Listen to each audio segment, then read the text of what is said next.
Hello and welcome to the Society of Nerdcraft and Dungeonry. I am your head seeker, Duckberg, and this is the Magic Academy. Today we are joined by Evelyn sometimes.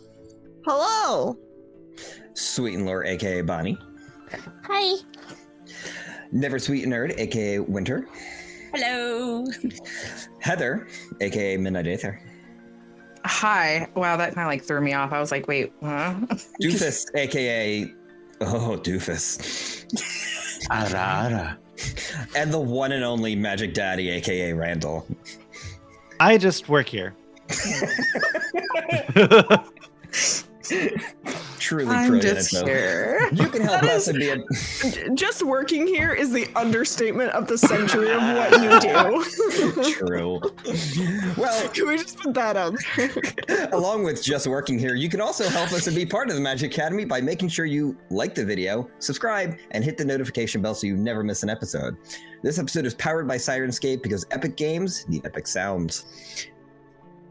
And with that, let's get into tonight's special episode of Daggerheart, and I almost didn't change that words up. So, as we get our things up. It is the evening, and your party has finally made it to Sablewood, a sprawling forest of colossal trees that some say are even older than the Forgotten Gods. It is a place renowned for two things: its sunken pathways that provide the trade routes for many traveling merchants, and its unique hybrid animals. Even now, from within the carriage you're riding in, you can hear strange sounds. The bird calls of the lark moths, the croak of the lemur toads, the skittering of a family of fox bats in the underbrush. Who would be driving the cart, do you think?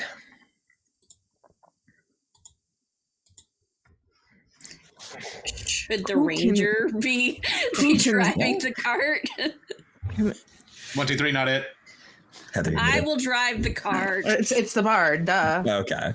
Yeah. Okay. So, story.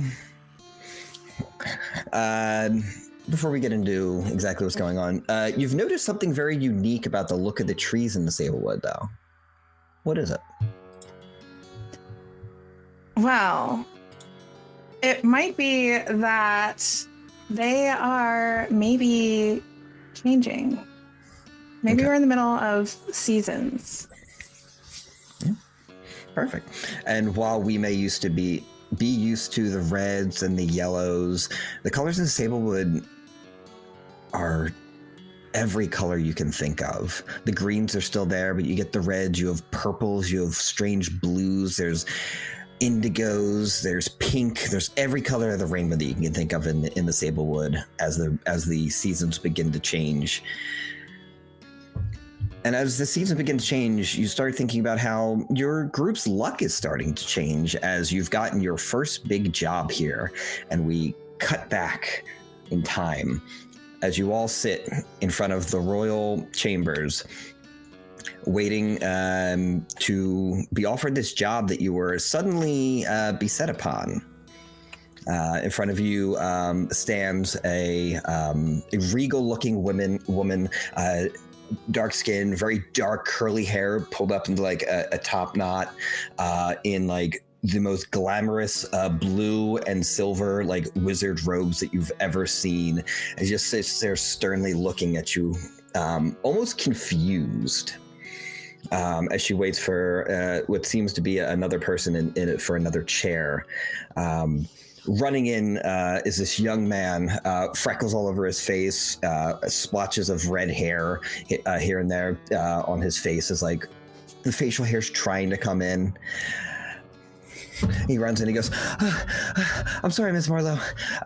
So these are the people you asked for, right? She just looks, she says, no. Who the hell are you guys? A Well, question I ask myself daily. you're obviously here. We are like Escape the Fae. Have She you looks heard at of the us? person. I told you I needed to escape the day, not these you know what? They're here. Escape the day. You're gonna do it. Okay? Oh, don't worry, If- we're far better than crashing and find outside. Let's hope so. I have a job for you all. For the Royal Kingdom. I need you to deliver a package into the Sablewood, into the town of Hush. There, you will find the Whitefire Arcanist. You will deliver the package, unopened and unharmed. Do you understand? Yeah, seems pretty. Yeah, we can take your. We can take it. We're very good little travelers. As she looks upon this sprawling group of new adventurers, Krem, you spoke up. What does Krem look like? Tell us about Krem. Hi ho, I'm Krem. Krem is a ribbit. He's just a little green frog, dude. If you're familiar with D&D, as I'm sure our audience is, similar to a bullywog. He's just a little round frog guy he's got little overalls, he's got a little poncho that he's got on. He looks real cute. It's got like a big fluffy hood to go with it, because he's a little wanderer. He's got his little bag, just a little round green frog. Little round green frog dude. Perfect. As she kind of moves her eye line along the group, she brings her eyes upon Carson, as nobody can take their eyes off Carson. Carson, please tell us about yourself. You see Carson just kind of grooming himself a little bit. He is a Qatari, a cat boy, if you will, and wearing a kind of leather jacket and a little bit of a choker leaning down, and you see him in more calico colors, looking a bit disinterested in the entire situation. Perfect. And there's almost like a quick look of recognition, but moves on and kind of just shakes their head. They can't be bothered with why they recognize you. Moving along, next, it looks like it would probably be Prime would be next in line. Please, Prime, tell us about yourself. Yeah, as you look over, you see this very small, quaint robot that's shaped a little bit like Wall-E, very, very boxy, and looks for all intents and purposes like they're probably built for tinkering and creating. But for whatever reason, their creator has them dressed in a wizard's robe. And it almost looks like a lab coat. It's a little bit tattered and has like oil stains on it from different alchemy testing. And they're at this point kind of just like watching everyone. Perfect. And moving along right down the line, Story. You're being looked upon. Please tell us about yourself. Great. Everyone's looking at me. I try to kind of blend into the background. But I'm a fun girl. Maybe also jokingly as a fun girl. Their eyes are really dark, like a deep inkwell. Almost kind of like slightly looks like it's dripping down because a fun girl is a mushroom. And more importantly, she is a inky cap mushroom. So she's got a rather kind of large dome mushroom cap on her head that's like parchment colored, deep, rich chocolate browns with this dreamy look on her face. Perfect. Next up in the line, in this intrepid group of adventurers that nothing could possibly go wrong for, the perfect people for the job, Strava. Tell us about yourself.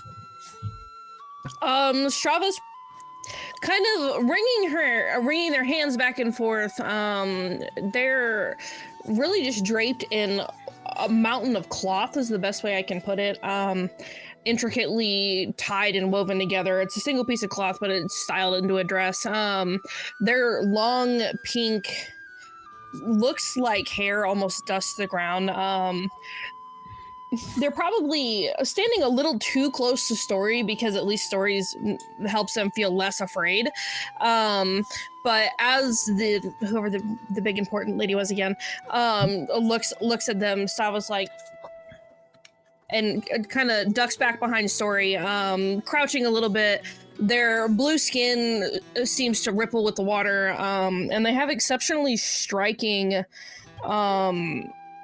aqua blue eyes and a very large tattoo in the middle of their forehead. Okay. Last but not least, last on the line, and holding up the end, the strong side. Nari, please tell us about yourself. I remember to unmute myself first. Proud of you. Nari is a all-white fawn folk with black spots on her shoulders and her hips and kind of across her face like freckles. And she's kind of just standing there looking very like absent-mindedly and kind of just looking around. And then on her shoulder is a very, very fat brown squirrel. And the squirrel is just chittering away. And she's just like, yeah, I know, this is a really big room. I don't know. How do they even fucking clean it? What is even cleaning? Why are we here? She kind of just shakes her head. Just, there will be a carriage at the edge of town. Please take the carriage and the horses attached into the Sablewood, into the town of Hush, and deliver the package. Return to us with that completed, and you will be rewarded and given titles to the city. Ooh. Titles, like a book. Sure. Okay, off with you. I have many things to do. Yes. Why do I want a title? Is there a way to? Can I go home? You showed up for the job. Oh my gosh! After we can go after. Okay. However, don't you know, with a title, you can get away with just about anything you want to in town. This is something that people would beg for. Well, I don't think I really need all that. It also allows you to put in your opinions to help how the city is run and assist and make the town better. This is the best salary. Oh, okay. You know, if it means helping people, if it means we get to help people, then yeah, that sounds pretty nice. Perfect. What's your title? Grand Vizier and Arcane Master. That's a mouthful.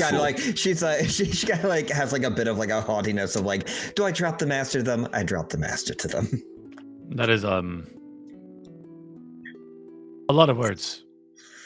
Oh, it's 2 different titles. I can multitask. 2 titles. Yes. As you become more important in the city, you gain more titles. So what title? Like what title do you give us? Right now, and she kind of like looks down at like this little thing on her wrist that has a little sundial on it. On the clock. I believe that is the professional way to say, get the fuck out. Oh. As you as you kind of turn to leave, you do see a little halfling gentleman with a cape that's way too long, just like dragging behind him, has this brilliant like white mustache and a tiny little crown on his head. And he just walks in. He goes, "Hello there." Hi. Oh, hi. Oh, are you going on the? You're going on the. Thank you. Are these your people? Cool. Great choice. You're going to do wonderful. And kind of just shakes all your hands. Oh, don't worry. That's all we do. You seem important. What's your name? You have a title? Do I have a title? Yes, my title is King. Do you not know me? Momentary lapse of judgment. Got it. I'll make sure to put it in the book. Well, I'm not really I'm not particularly interested in politics. Well, we'll find out what you are interested in if you help us out. Good on you there. Gives you just like a little slap on the arm as you have to reach up to do so. I mean, I didn't vote for him. I'm probably the same size as him. Oh, you're a little short guy? Okay. Yeah. He just gives you a little slap on the shoulder. I'm not I'm like bullywog sized. Okay. I'm a tiny little guy. Okay. I just wander around the forest. Just a tiny little dude rolling about. I did forget because we did get asked. Strava is a fairy, but is not the traditional insect looking one. Yeah, you are. You're ocean not for you. You know that. Yeah. Stream doesn't. Yeah. No, she is has some odd jellyfish features. Yes. Perfect. As you all leave, we cut back to you all riding in the back of this cart, almost like in that same line that you were introducing, just kind of sitting. As your steeds pull the carriage, and as you go around this kind of tight corner, like one of the wheels almost come off the ground because of the way that the ground is dipping during these seasons. You do see an overturned merchant's cart that's kind of laying sideways in the path before you, blocking your way. There's a scattering of fruits and vegetables that are littering the trail, and from around the side of the carriage steps a Strix wolf, a large creature with the body of a wolf and the beautiful face of an owl. There are large wings that are adorning its back, and a tail that is almost a combination of both. There's the small little owl tail and the long wolf tail right behind it. It turns around and you can just see it has just like a remnant of some kind of meat in its mouth as just chewing with its beak. And it stares at you kind of curiously, almost like it's trying to figure out whether you're a friend or foe. Then you see coming behind it 2 little tiny cubs. They get a little ruffle. They get a little ruffle. And they kind of just like go up against their mother's legs very cautiously. Of course, you add the owl bears. Okay. They're owl wolves. Thank you very much. Sorry, owl bear adjacent. I didn't do it. What would you all like to do? The horses have stopped. I already know what I want to do because I have a thing called Nature's Tongue. Because I am a druid, and this is so talking to just. This animal is clearly just going about its business. So I'm just gonna I'm probably sitting like up front, like near the driver seat because I want the fresh air. I don't want to be in the carriage proper. And so I'm just gonna hop down and be like, hello, how's your day going? Okay, what does this feature allow you to do? You can speak the language of the hidden natural world. When you want to speak to the plants and animals around you, make an instinct roll. And then it has a 12 in parentheses. On a success, they'll give you the information they know. With fear, their knowledge might be limited or come at a cost. In addition, when you make a spellcast roll within a natural environment, you may spend hope to... But this doesn't have to do anything with that. Perfect. Okay, well then, give me that instinct roll. Our first roll. So, as you get those dice out, I'll kind of explain to the chat. This works a little differently than we're used to in 5e. You don't roll a d20, you roll 2 d12s. One involves hope, the hope of adventurers and the expectations of things to come. The other die notifies your fear and the tension that comes with that. So, what do we got? So, I got instinct is I get a +2 to instinct. I got an 18 and the hope die was higher. So 18 with hope. Perfect. Yes. Okay. So as you come in and just like, hey, how's your day going? It turns around and says, how's your day going? He says, oh, my day is going wonderful. I was able to feed me and my babies with this very easily findable food. I was just still chewing on some kind of remnant of people. That's, you know what? Good for you. It's. I know it can be hard out here to get the little ones fed. We're just hoping that maybe we can move this other carriage kind of off the road and keep on going. we're on a little bit of a quest, but we want to make I want to make sure that, you know, we're not like disturbing you too much. We do just want to be on our way. Of course. Just don't take any of the food. It's mine. Okay.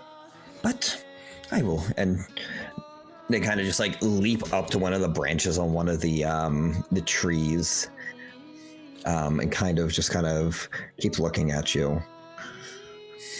Okay. We've got plenty of food in our wagon, so I don't think it'll be a problem. I think we should be all good. We'll make sure we leave this stuff for you, and, you know, finders keepers. You know, this is your whole thing.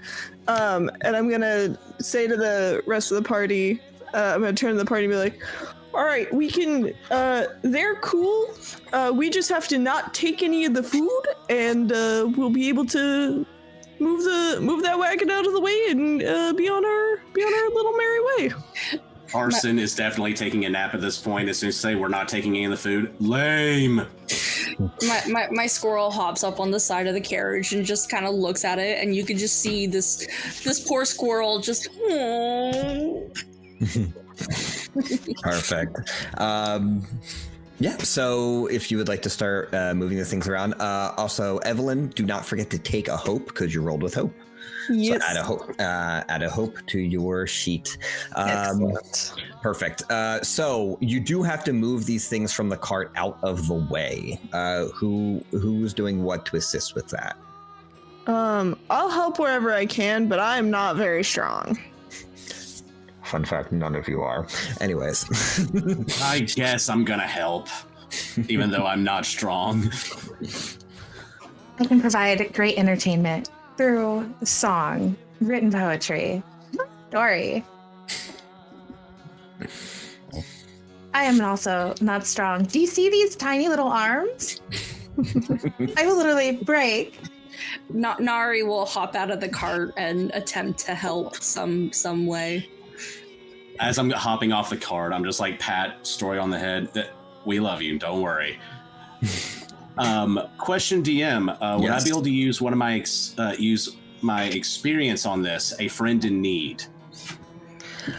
Essentially, I see someone who is trying to feed their kids, something that's kind of like hitting close to home for Carson, who has gone hungry. He's like, I'll actually help and not steal something. Okay, yeah, I'll allow that.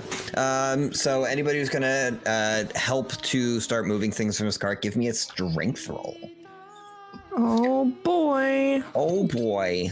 Can I use my arcane sense to see if there are magical objects that are close to us in this cart? Yeah, you can do that. And kind of take a look at the area. For totally not me and totally for the chat, how do I do this again? For rolling for an ability check, yes. You're going to roll 2d20. Or sorry, 2d12. 20 just came out on instinct. 2d12. Yep. You're going to add them together. And then you're going to tell me whether your hope die or your fear die was higher. And then add your strength if you have it, or subtract it. Cool. I rolled a 19 with fear. With fear? Okay. I rolled a 14 with fear.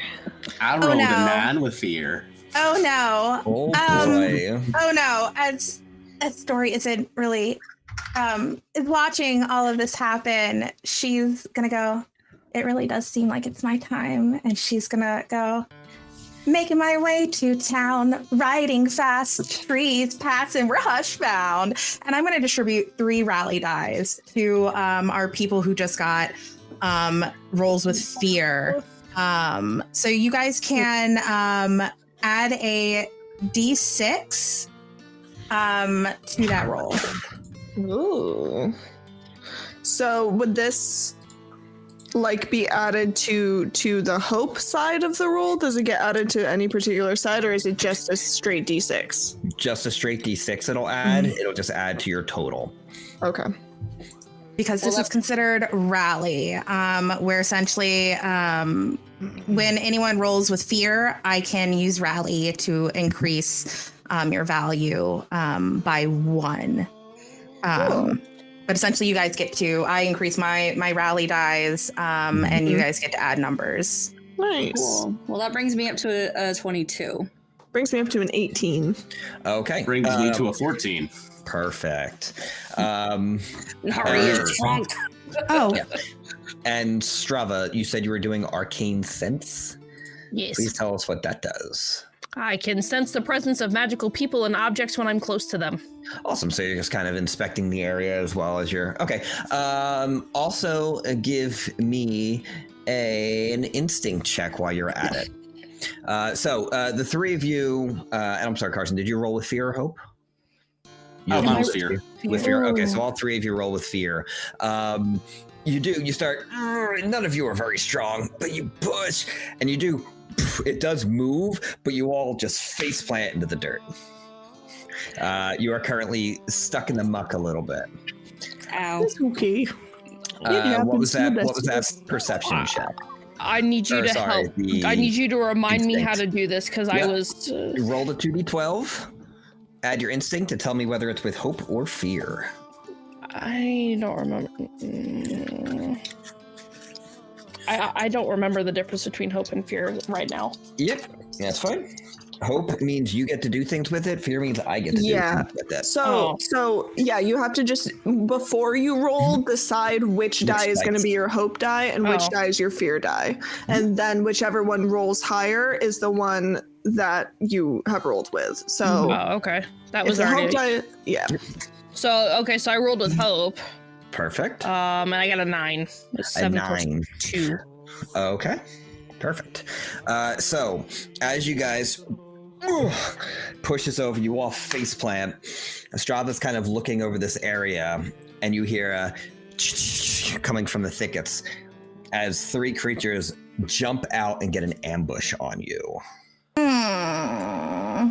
Rude. We're gonna go into that. If squirrels could scream, my squirrel would be screaming. I just want to sing songs. We are going to our first combat, everybody.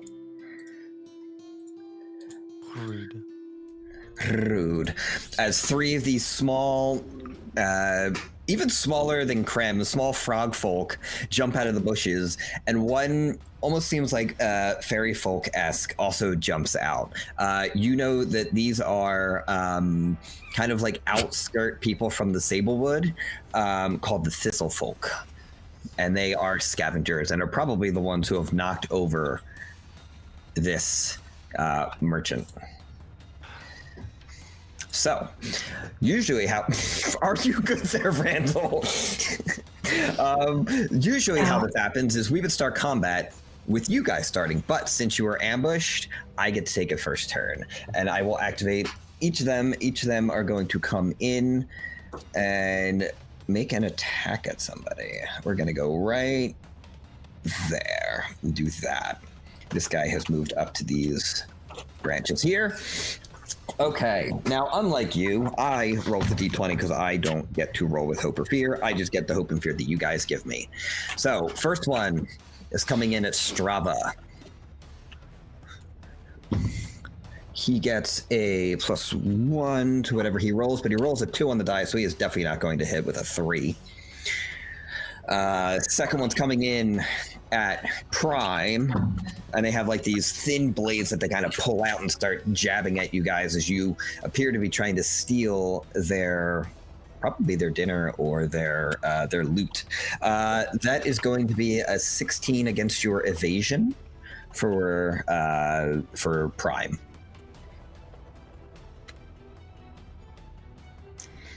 Randall. My evasion is 8. Okay, so that will hit. I had too many tabs open. I was like, where'd it go? I couldn't remember. I couldn't realize. I was like, does he hear me or is he looking? I can't tell. Okay. He's going to do 8 damage to you. So how damage for everybody else will work is depending on what his thresholds are at, he will take X amount of HP. Can I take partial? So if I take 1 armor slot, it only takes 1 away, right? I'm looking up yours. There we go. If you use 1 armor slot, you'll remove 5 damage because your armor, you have armor that gives you 5 armor. Oh, so that's right. That's right. Slot, it does. It'll 5 damage. damage. That'd be. Yep. You said it was 8. It was 8, so that'll bring it down to 3. Okay. I'll do that and take 1 hit point. Perfect. So that'll be a minor wound as it kind of just scrapes along your metal chassis and just gives a small dent as you take a minor wound. That wasn't nice. The next one's coming in at Inari. We have a 9.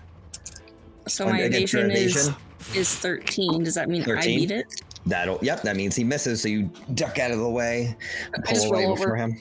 My fur! And let's say Carson even. So yep, coming in at Carson, this last one, with an 8. Nope. Perfect. You just see that. So they all come in this surprise round. You start coming in with daggers, and they all try to stab at you all. Some of you were able to react quick enough, though Prime takes a small slice across himself. It is now your turn. There is no set initiative. Who would ever like to take the initiative, take the turn first, feel free. It is your turn until somebody rolls with fear. Yes, Randall. Real quick, just because I forgot it was on my thing. Yes.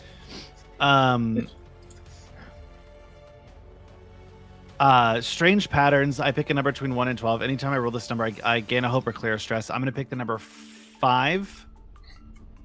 So just so that's out there as my perk thing. I love that. That's actually really cool. And I think 5's a great number. Good choice. So who would like to be the first part on the counterattack as these ambushers are trying to take you out? I'll jump in first because that was very rude. I'm not going to, I am a strong, independent cat. It's not going to take any of that. Perfect. Essentially I'm going to dive in and try and come up with my dagger. Question. I have a dagger as a melee and a primary and a secondary. Is it just one attack or an attack with each? It's one attack. The secondary dagger has an effect to your damage. I think it adds 1 to the damage. Let me double check it. Yeah. So dual wielding does not give you 2 attacks. It just affects the attacks that you do with your primary. Gotcha. That's going to be, a 15 with fear. Okay, that will hit. It does still hit, but they will be activated after this. So roll me that damage. So I believe it's a D4. And since Krim is not currently fighting them, that doesn't count as advantage, does it? He is within 5 feet. He is in melee with it. You will get sneak attack. Yay! Like that. That's Prim's voice. Hooray! Okay, hold on. What is happening? It says 0 damage. Let me do. Okay. Is it it might be trying to add your strength to it. Okay, so first one I rolled a 1. Second one I rolled a 6. And it's finesse, but I guess my strength, it takes away 1. If it's finesse, it should be using. Let me double check this. Dagger, physical, one-handed, quick, mark stress. I actually don't think it is finesse. I believe it uses strength to do damage on this one. Some do, some don't. Okay, so that's 5 damage. 5 damage. Okay, and that will be a minor wound for them. Okay, as you get a quick little slash across their torso. But that does activate. That gives me 1 token. Since you took 1 turn, I will get 1 turn. I'm going to activate the one that you went after, actually, as he doesn't like that slash. As he does, he notices that you're a bit quicker and turns his attention over to your froggy friend. And he's going to get a 7. That against my evasion, that misses. Okay, yeah. So again, I have a 9. He kind of just swipes it. You swipe across him, and he just swipes across to the other side. Everybody's pretty quick on their feet and are able to dodge out of the way of this guy. Seems. Yes, go ahead. Can I follow up that? Sure. It is now your turn. And because I'm gonna go ahead and go beast mode and do my beast form. Okay. So I am going to mark a stress and turn into a coyote. Okay, very cool. So I am now a pack predator is my beast form.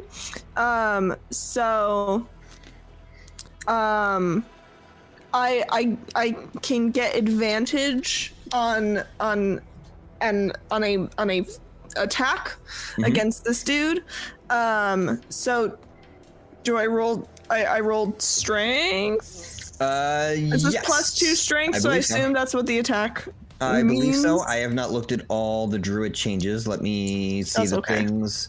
Level 1 pack predator, right?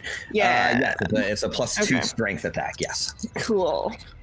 I will say the PDF allows links to the different classes and is very useful. Let's go. Okay. That is 20, and I rolled with hope. Nice. Take a hope die. Don't forget, if you roll with hope, to take a hope. Okay. And I get to add an extra D8 to that because I have an ally right there. The double sneak attack damage combo. We love to see it. I totally didn't actually set that map with that in mind, but I feel like you guys would know to do that. So that is 13. 13. For okay. the damage roll. Okay, that is a major wound to him. So he will be taking 2 HP, and he is not looking great. Y'all see this mild little frog, this cute little dude, just is like turns into a coyote and just is like absolutely not. We love to see it. But I have like logical questions about how this works. A wizard did it. Okay. Wow. Look at still your... Look at Crumble do all those cool things, and Story's gonna like pull out like her little daggers and be like, hey, Stravo, we should really like stab it. And she's gonna go shank on this. I would assume this ribbit over by Strava, because my token's not on there, and I would assume I'm next to Strava. That's because I got your art last. Bear with me a moment. It's fine. Who cares? I'm next to Strava in some weird, silly way, and I'm gonna go shank with my little daggers. We didn't add your thing. One second. It's fine. Who cares? I'm a ghost. Yeah. I'm a ghost. Booga booga booga. Great. All right. Oh, I know what I did. Technically, I get. You are a mystery man. Okay. Oh shit. What is it? Yes. So I rolled 14. But both of my die are the same. So you crit. That is a critical success in Daggerheart. When you roll doubles, you crit. So you will do double dice damage. You will take a hope, and you will relieve a stress if you have any. Great. I'm not stressed yet. Yay. There we go. Perfect. Too blessed to be stressed. So, shit, I have D8s. So I get to do 2 D8s. Oh shit. Yeah, so my dagger is a D8, so if it's a crit, then I have to roll it twice. Correct.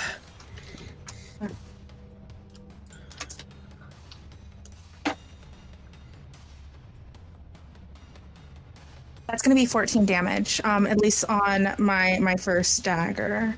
Okay. So the dagger will, as a secondary, you don't get 2 attacks. What to do is you have a second dagger in your hand, it has an effect. Yeah, it gives that's where that plus. That's that +2. She just is like, Perfect. Mm-hmm. Perfect. Secondary, +2 to weapon damage. So is it? So it's the 14 with that +2, or is it up to? Yeah, it's a 16.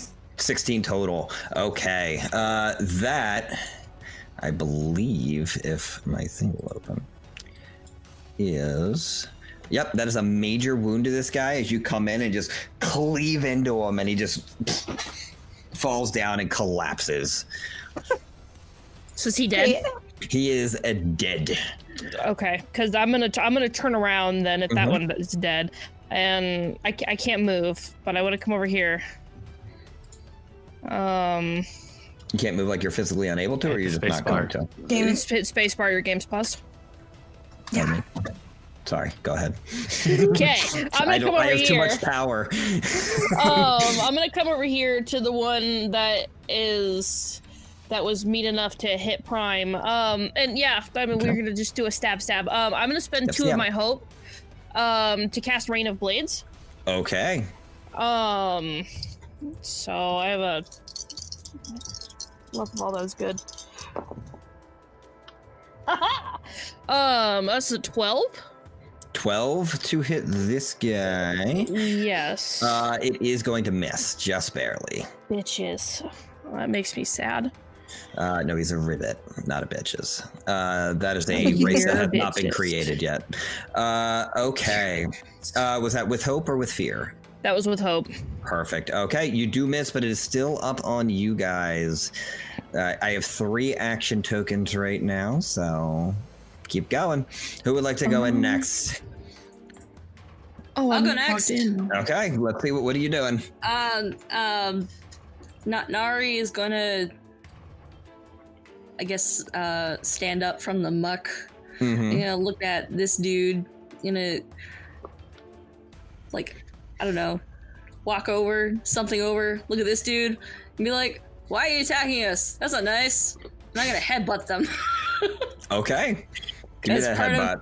As part of my fawn ancestry, give the GM 1 fear token to headbutt an enemy you move into melee with. The target immediately takes 1d8 direct physical damage and can't be targeted again by this attack during the fight. Okay, so you just get to do that, and I get to take a fear. Yeah. Noted. So I roll d8. How do I not have any d8s? Okay. Because we only thought about d12. And we literally did. Whoops, we forgot what, I don't know, weapons are. So that's a 5. I guess I don't add anything. Be strength if you had any. Okay. Nope. So it's just 5. 5 on that guy. Okay, that will be a minor wound to him.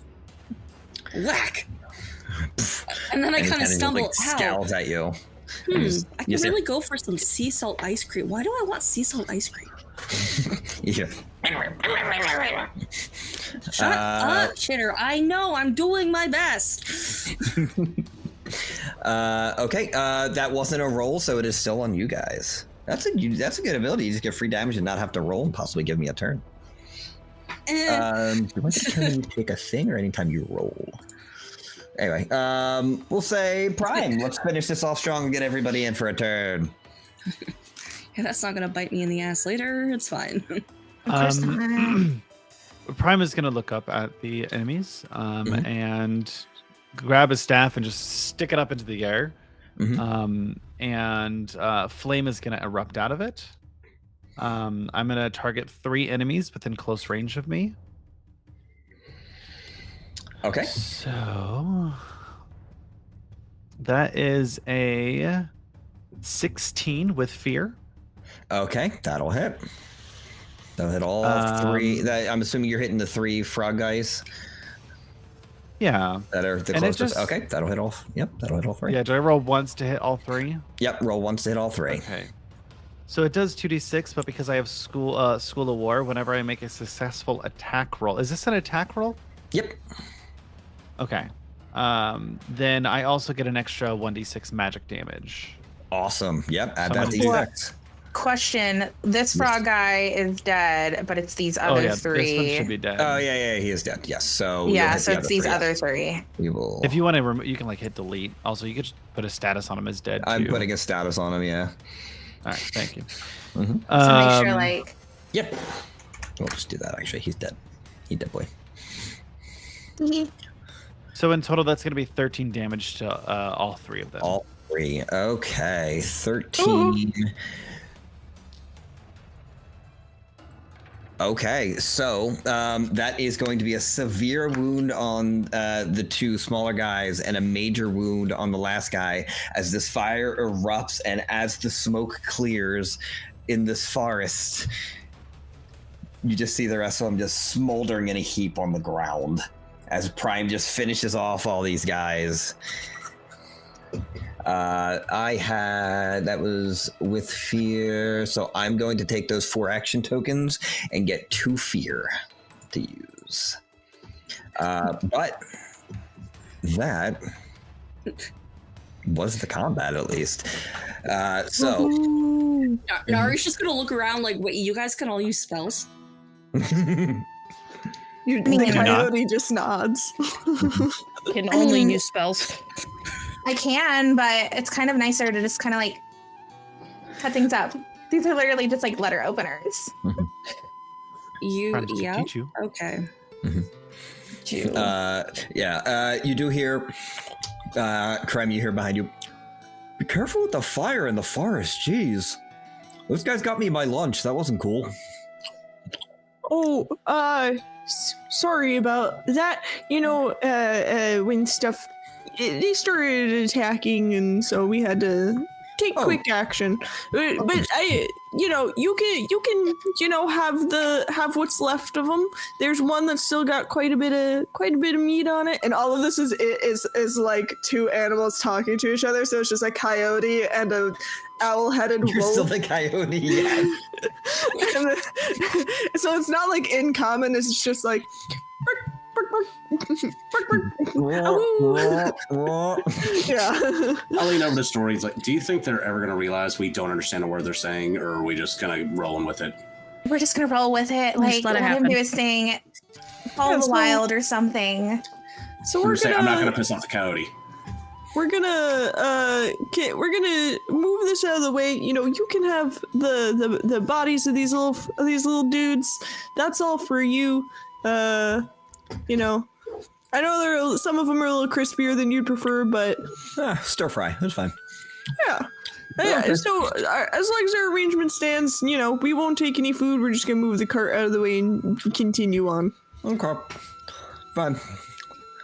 More dinner. The kids are gonna eat good tonight. Have a good one. Yeah, you too, buddy. Well, And I'm gonna drop the beast form and turn back into a frog. Yeah, we gonna move this wagon? You see, like, mud still on Carson. We've been trying, Krem. We got a bit distracted. you do think there is enough room now for your carriage to pass through from the initial push as you guys got all muddied. Oh, cool. All right then. You are still covered in mud. A puddle of mud, Nari's if you will. standing there, like, trying to wipe it off, like, my white fur, damn it! I'm gonna Nope. roll up to you, Nari. Hey, Carson, can you, like, do that to me? I don't know you like that, sorry. Sign up for $500 Patreon. I don't know what to tell you. Patreon. You're telling me there's a possibility.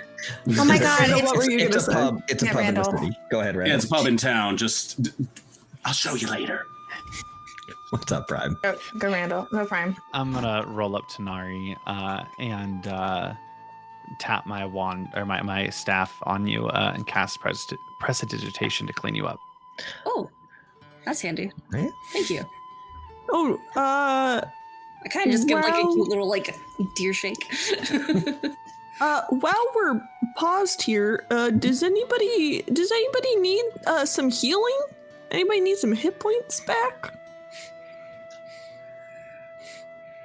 If you have to spare, I took minor I- damage. Yeah.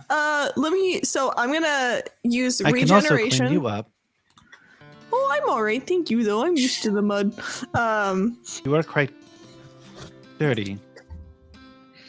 I'm a little frog. Dirty is kind of relative to. I'm gonna use regeneration, touch a creature, and spend 3 hope to heal 1d4 of their hit points. So I'm gonna roll you a d4, and you're gonna get back whatever I roll. Okay. That's 4. Nice. I need one, thank you. Yeah. Perfect. Listen, we love to see it. We love to see the overhealing. Listen, I would rather. Hope is such a renewable resource that, fun fact in this game, you really want to make sure you use it because you only got so many that you can gather up. So, Prime's gonna look at you, Krem, and go, "'Tis only fair. Here, payment back," and he's gonna touch you with his staff. Boy, that sounds weird when I say. Anyway, I'm gonna spend a hope to cast Tava's armor. So the next time you spend an armor slot, add +2 to your armor. Nice. Nice. Strava, Only what do works we once, got? so just on the next one. Perfect. Oh, thanks, Prime. You know, you're a good friend. Okay. I just paid you back. Yeah, you're a good Shall we friend. continue? And it's gonna Let's roll go. off. Strava, what do we got? I'm gonna go ahead and take a stress next. I couldn't figure out why it wasn't working, but I'm gonna mark a stress. And go ahead and use my wings so I can take flight until I roll my next fear. So that way I can increase my evasion by 2. Okay. Kind of, you guys are all muddy and it's kind of gross. And Strava's just standing back there. There's clearly nothing of use, and she's just like, okay. Well, it doesn't really. Okay. And I kind of out of her back, Evelyn probably actually knows the technical term for this, but you know when you look at the top of a jellyfish's head and you have all those like streaking white lines? Well, here's the thing. It's different on every it's different on a bunch of different species of jellyfish. So I guess it depends on what type of jellyfish you're talking about. It's just it's just protein. Okay. It's just variations in like the color and the look of a jellyfish. She is a crystal jellyfish. Just or they. Creme, God, I keep fucking this up. Creme, the science guy. I made him a they them like last second. So what those look like is that they're likely the roots of like the digestive system or something like that, where like it's probably more of like a filter. So as specific as the crystal jellyfish kind of like flows through, it might have something to do with propulsion, but it's very clearly like connected to the mouth and the digestive system. Okay, well, Welcome to Magic Academy, where we play a game and you get a free science lesson. That's also how I fly, is using my digestive system. Listen, I couldn't figure out what the name was, and I knew how I wanted my wings to look, and I went, you know what? I'm just gonna wait until it happens and ask Evelyn. Our resident like jellyfish. Yeah, our resident I jellyfish expert. have a special interest. But, yeah, I'm gonna take like that string of protein, my digestive system looking design, whatever it is. But kind of, it's very thin and opaque, and when it stretches, her wings kind of. I don't know, they're very symmetrical, but they kind of just uncurl over her back and expand, and she's just gonna kind of float around rather than ski mud. Also, is it canonical now that Krem has a bow tie, like Krem Knight, the science guy? No, dude does not wear a bow tie. No bow ties. Dude doesn't know how to tie a tie. You see this guy? It's a clip-on. Krem's just a little Krem's just a little guy. He has a big fluffy scarf and his overalls. We'll take the scarf. It. We love it. Okay, so you guys are going to travel the rest of the way towards Hush. Let's give it a little like a montage. What are some things you think you'd be doing on the way? Whether you're chatting with a friend, helping. How do you think you would help traverse this deep, dense, and pretty like difficult to traverse forest? I would use my experience as a forest navigator to help. To since Story's driving, I'd be sitting up with Story up front and helping to navigate the forest as we go through, because that's his whole thing is he wanders through the forest. Okay. Yeah, give me an instinct roll. I'm glad you're doing that, because if we had to stop, I'd have to connect the roots down to the ground to connect to other fungal, and just that would slow us all down. Yeah, don't worry, I can help out. Nari is probably just sitting in the back of the cart with Chitter on her hand, and it's a very one-sided conversation. Like, all you hear is squeaky, squeak, squeak, squeak, squeak, squeak, and Nari's like, yeah, I know, I don't understand. They all have spells, and we don't. I don't know what the fuck what's up with that cat boy, too? I really don't understand. I know. Arson is curled up in the back trying to take a nap, like hands over the ears. Just stop talking to that vile rodent. Excuse me? Chitter is my best friend. Well, the beggars can't be choosers, apparently. What do we got on that instinct roll, Crab? I've got an 18 with fear. With fear. Oh no. Okay, Nope. noted. No.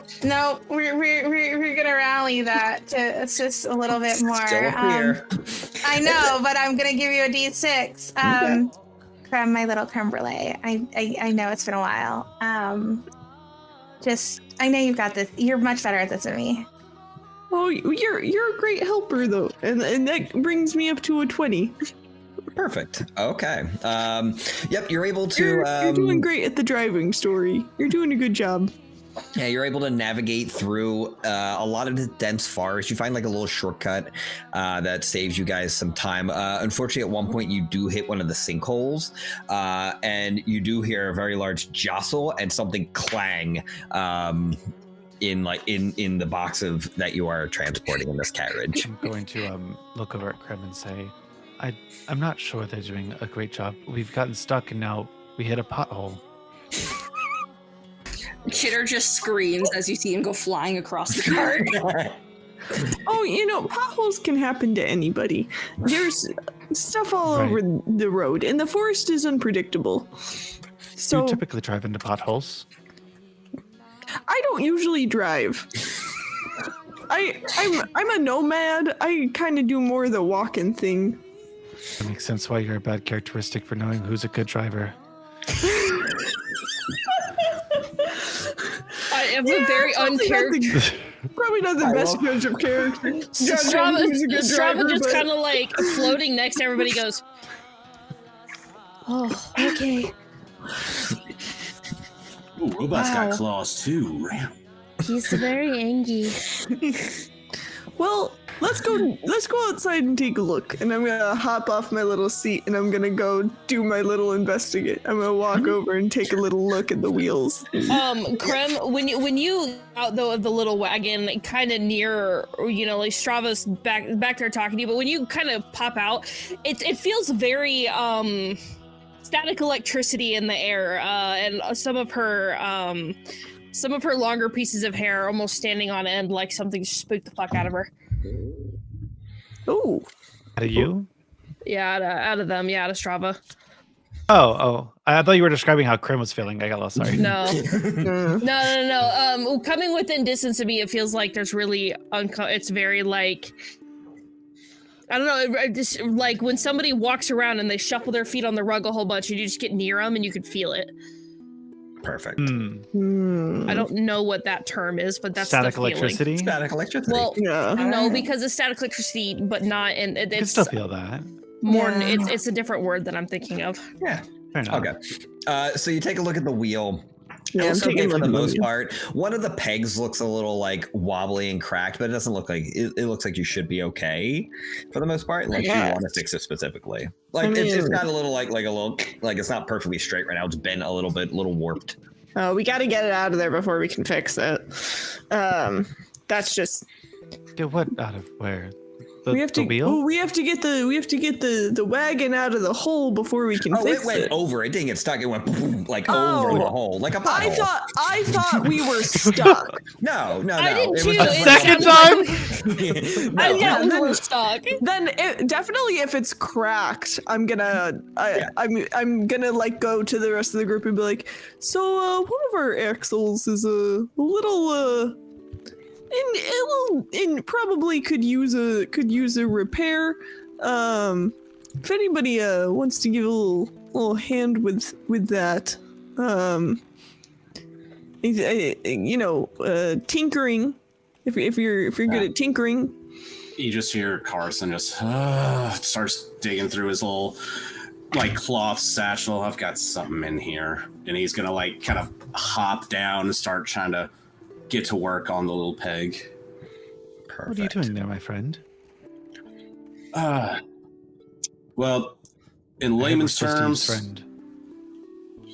oh, buddy. In layman's terms, what I'm doing is this thing has gone all kerfunkled, and I'm gonna unfuck it. Cool. All right. Person may use crass language, but Right. Can I use my very tinkering? reliable. Can I use my tinkering skill to just judge Carson and see what he's doing? Of course. Give it a 6 out of 10. Yeah, I'll say, Carson, you're trying to dad this, which means you're trying to find whatever you can find to make this work. I'm gonna have you make a finesse roll, but I'm gonna have you roll at disadvantage. So take a d6 and subtract it from whatever you roll. Okay, well that's no good. As that's like all happening, because Prime was being, a silly, goofy robot or whatever he is. Because I am literally the ox controlling this cart. Story's literally just gonna start going. Those wheels are made for rolling, and that's just what the cart will do. One of these days, Prime, your wheels will fail on you. Not sure if I'm supposed to be intimidated or not. That's going to be 11 with hope. 11 with hope. Prime, it's not a bad job, especially considering the things that he kind of just like pulled out of his pocket that happened to be able to like fix this like little crack. It's like random like duct tape that just like, oh, I got this, and just kind of duct tape around it. It firms up like the warping that was done. Can I analyze it to see if it'll suffice with my tinkering? Yeah, give me. Does it tell you a specific thing on your tinkering, or no?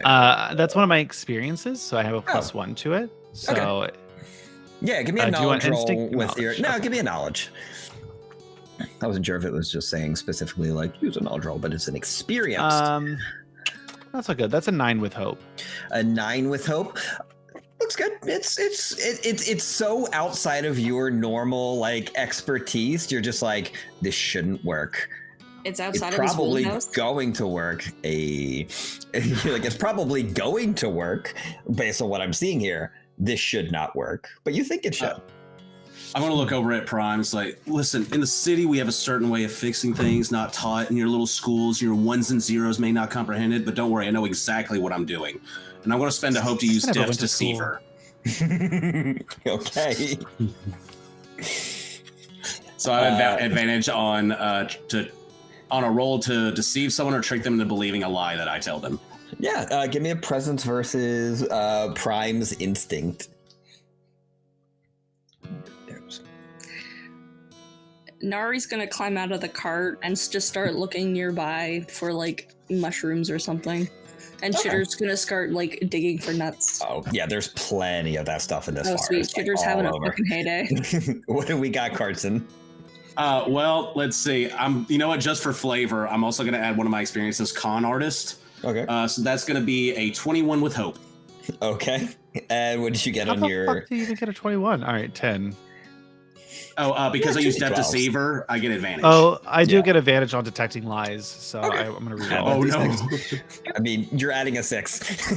The max you can generally roll is also a 24, so you could very reasonably get a 21. And my +1 with con artist and +1. Well, I got a 10 to- again. Okay. Yep. Well, 21. Carson very much seems like they know what they're doing. Don't forget advantage. You add a d6. Oh. You're like, again, I was like, no. That's a 12. 12, perfect. Yeah. Carson seemed to know what he's doing. Even the dice were like, you did this wrong. you keep the 10. Well, I didn't really go to school. I wasn't taught. But it looks like it'll suffice. And if not, I know where to find you. Oh, don't worry, Prime. Tell you what, first lesson of Carson 101. If it looks stupid but it worked, it ain't stupid. Carson, you're a class. Oh, buddy. No.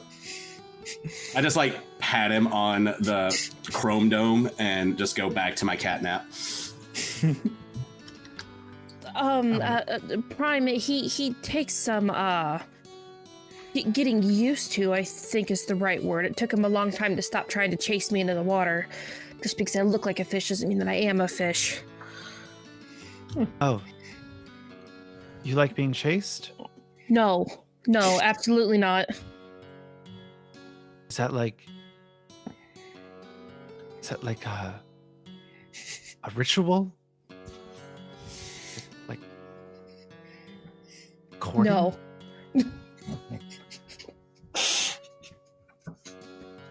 I've not met many like you. I'm just here to learn. Thank you for your input. I'm gonna file that away now. I'm just gonna like float away like courting. Why would anybody court that way? So as you guys start getting moving again, the path leads you further into the forest until you spot a large stone pillar that is carved from top to bottom in ancient dwarven symbols. You know that this denotes one corner of a peaceful village known as Hush. When you pass beyond the stone marker, you feel a small sensation like the pop of a bubble, almost like your ears are popping. Then the sounds of friendly chatter become louder. You start to hear people talking, a market going on, children laughing in the street. Through the trees of the Sablewood, they're not really changed here. It almost seems like this is like they're not changing colors here. They're still in that green. It's almost like a climate-free zone. But there is a different air about it, as it feels more safe and comforting than the actual Sablewood proper. There's a few smiling faces that kind of, as you roll in, just gonna turn around and, hey, how you doing there? And there's lively music drifting in your direction from the tavern at the center of the town.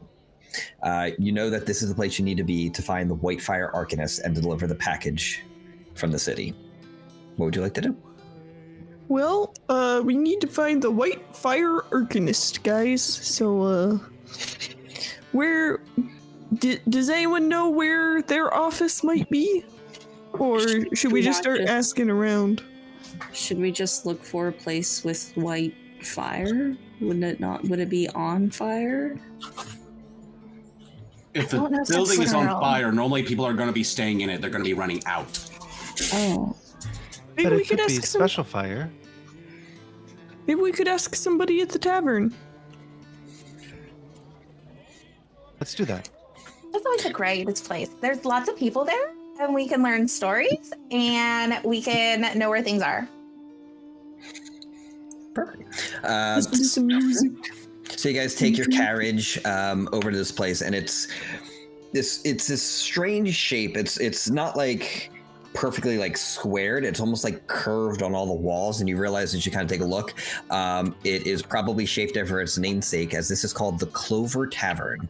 It is 6 curving stories that are climbing the trunk of an ancient tree.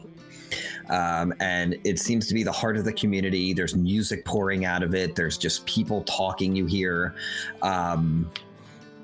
You do see like a big sign at the top that just shows like a pair of shoes with like a circle, like the no shoes sign, the universal sign for don't do whatever is behind this cross.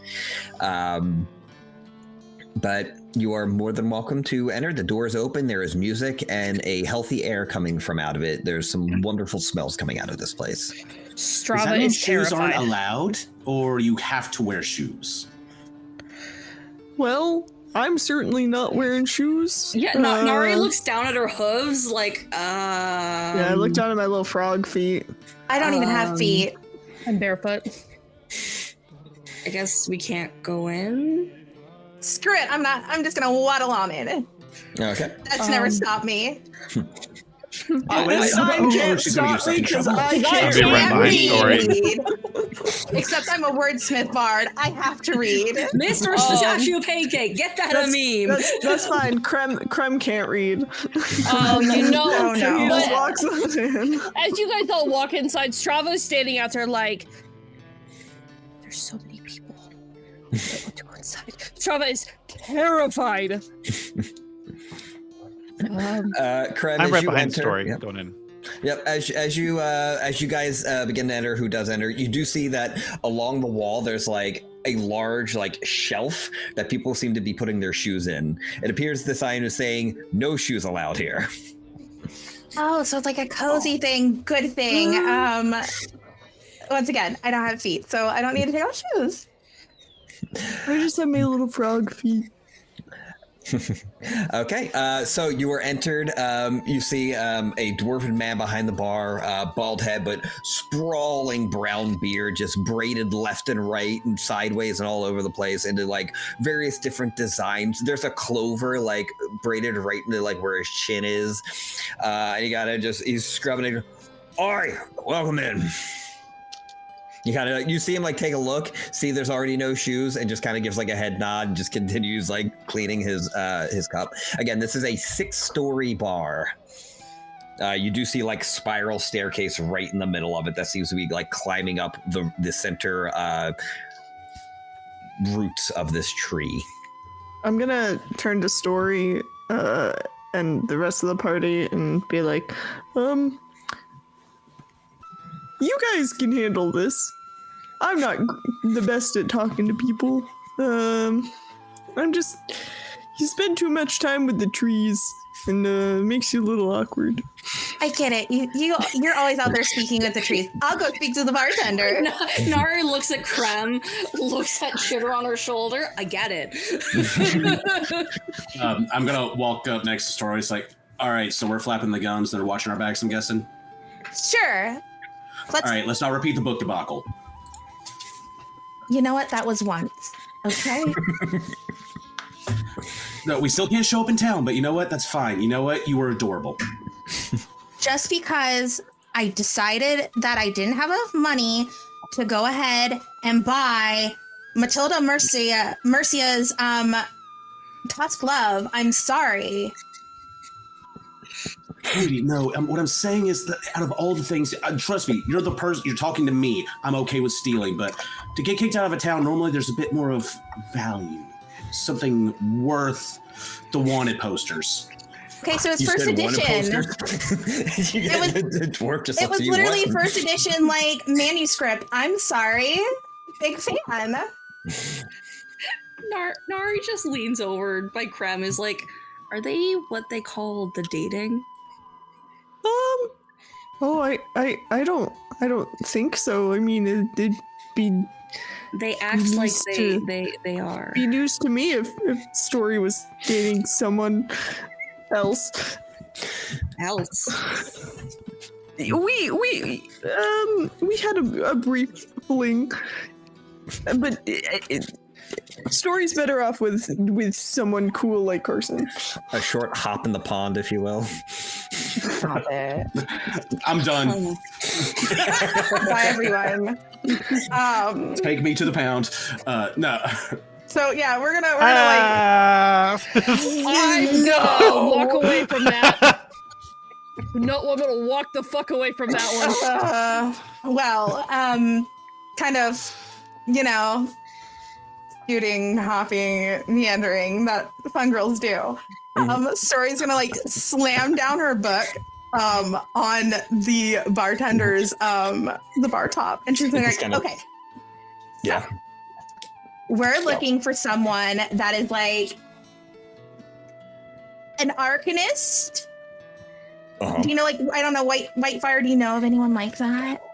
Oh, yeah, they're kind of a local celebrity around here. They keep the place safe. Yeah, they keep the place safe. Great. And people that keep towns and cities safe, where do they normally hang out?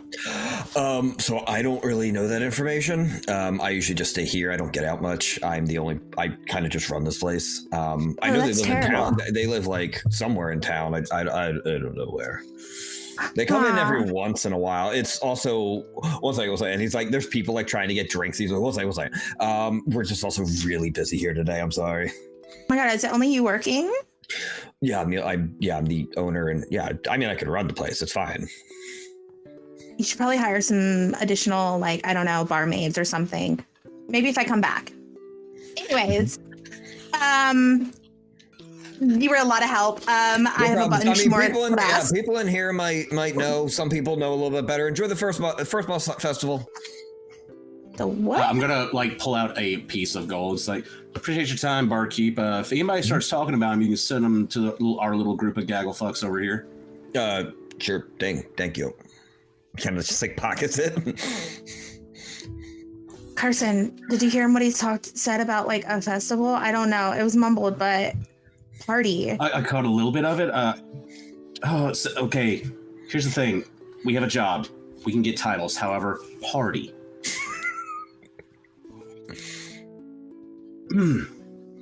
We could learn at the party. We could party. maybe they're at the party and they party hard. We can deliver there and they celebrate. I like this. I like this. And if something bad happens at the party, then obviously, like, the white fire arcanist is obviously gonna have to show up. Exactly. And you know what? If it gets too bad, we get the Tin Man to call down lightning. Let's do this. Wonderful. It's a plan. Okay, so what's the plan? Because you two made up a plan. I don't know if there was an actual plan. We're totally running. If you're cool with it, I guess we run down and share our information with the party. Yeah. I'm actively sitting outside of the tavern. I was serious when I said I didn't go in. Yeah, that's fine. I'm like, no thanks. Are you just people watching, or? No, she is standing out there frozen in fear. That is... Understood. Yeah, please don't touch me. I'm scared now. Prime would have went up to a complete stranger, bumped into them, and said, do you know the alchemist?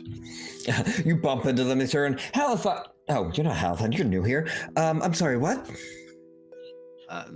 Looking for an alchemist. Do you know? An alchemist? No. I mean, there's White a few fire people who... arcanist. Oh, yeah, I know of them. Yeah. What do you need? Where are they? Probably. Take you to them? I cannot do that.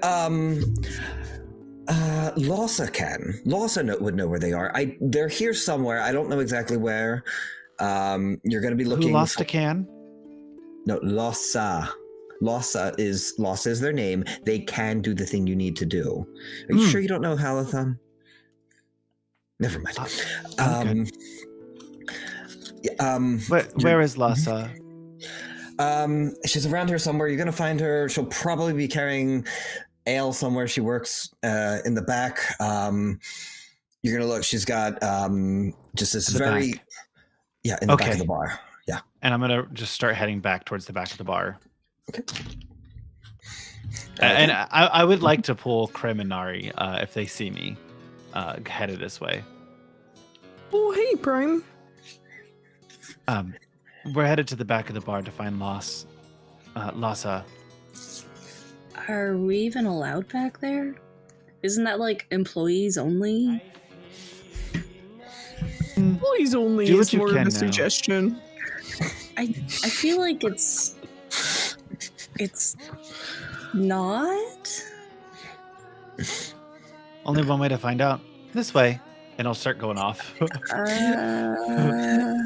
Okay. As you just start crossing paths with Carson and Story as they're walking away from the bar. Hey-ho. Hey guys, there's a party going on. Oh, okay. Bye. We'll tell them about the party later. Strava's still outside. And Story's gonna kind of like plot up, and she's like, "Holy Moroi, come on! What are you doing? Are you okay?" There's so many people inside. That's what a tavern's about. You know, statistically, there's more people outside than there are inside, so you'd be better off inside. So they're gonna jump out of their space. Why would you say no? Story, you should handle this one. I don't know, Carson, but kind of as I start jumping around, you can kind of remember the I told you a very personal story, and my hair reaches within 2 inches of your fur. You see the cat like frizz hair thing starting to Zippity happen. zaps.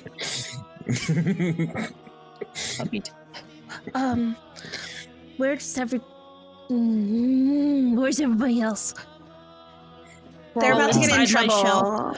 Oh, son of They're a about to get in biscuit. trouble in, I don't know, the back rooms or something like that.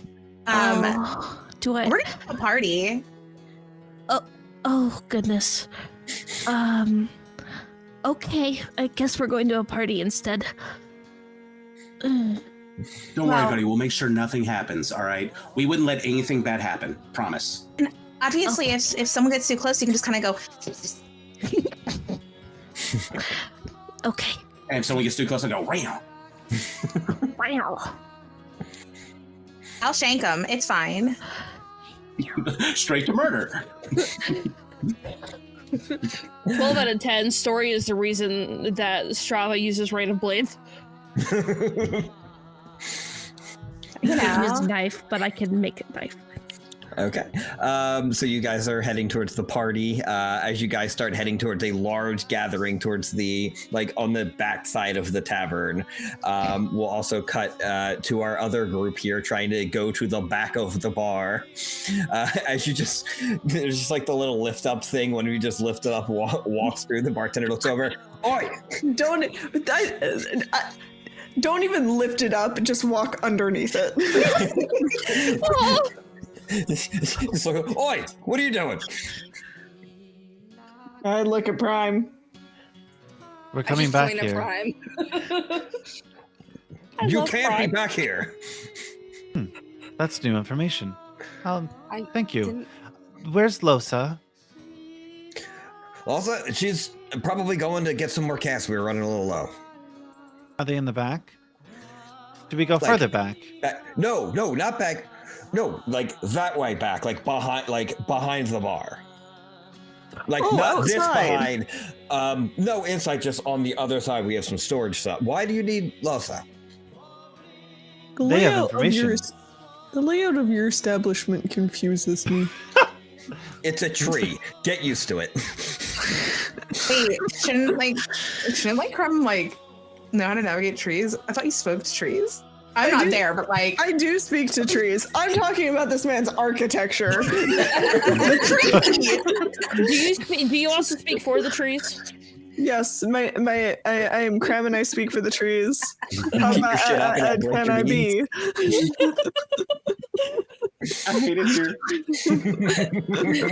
This is great, guys. I'm done.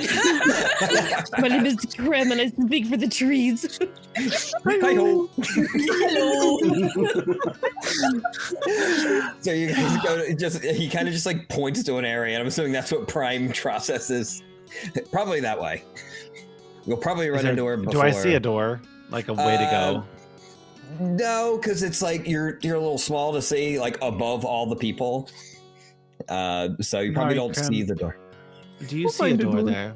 We'll No. find. I'm a little too short. There's a lot of tall people here.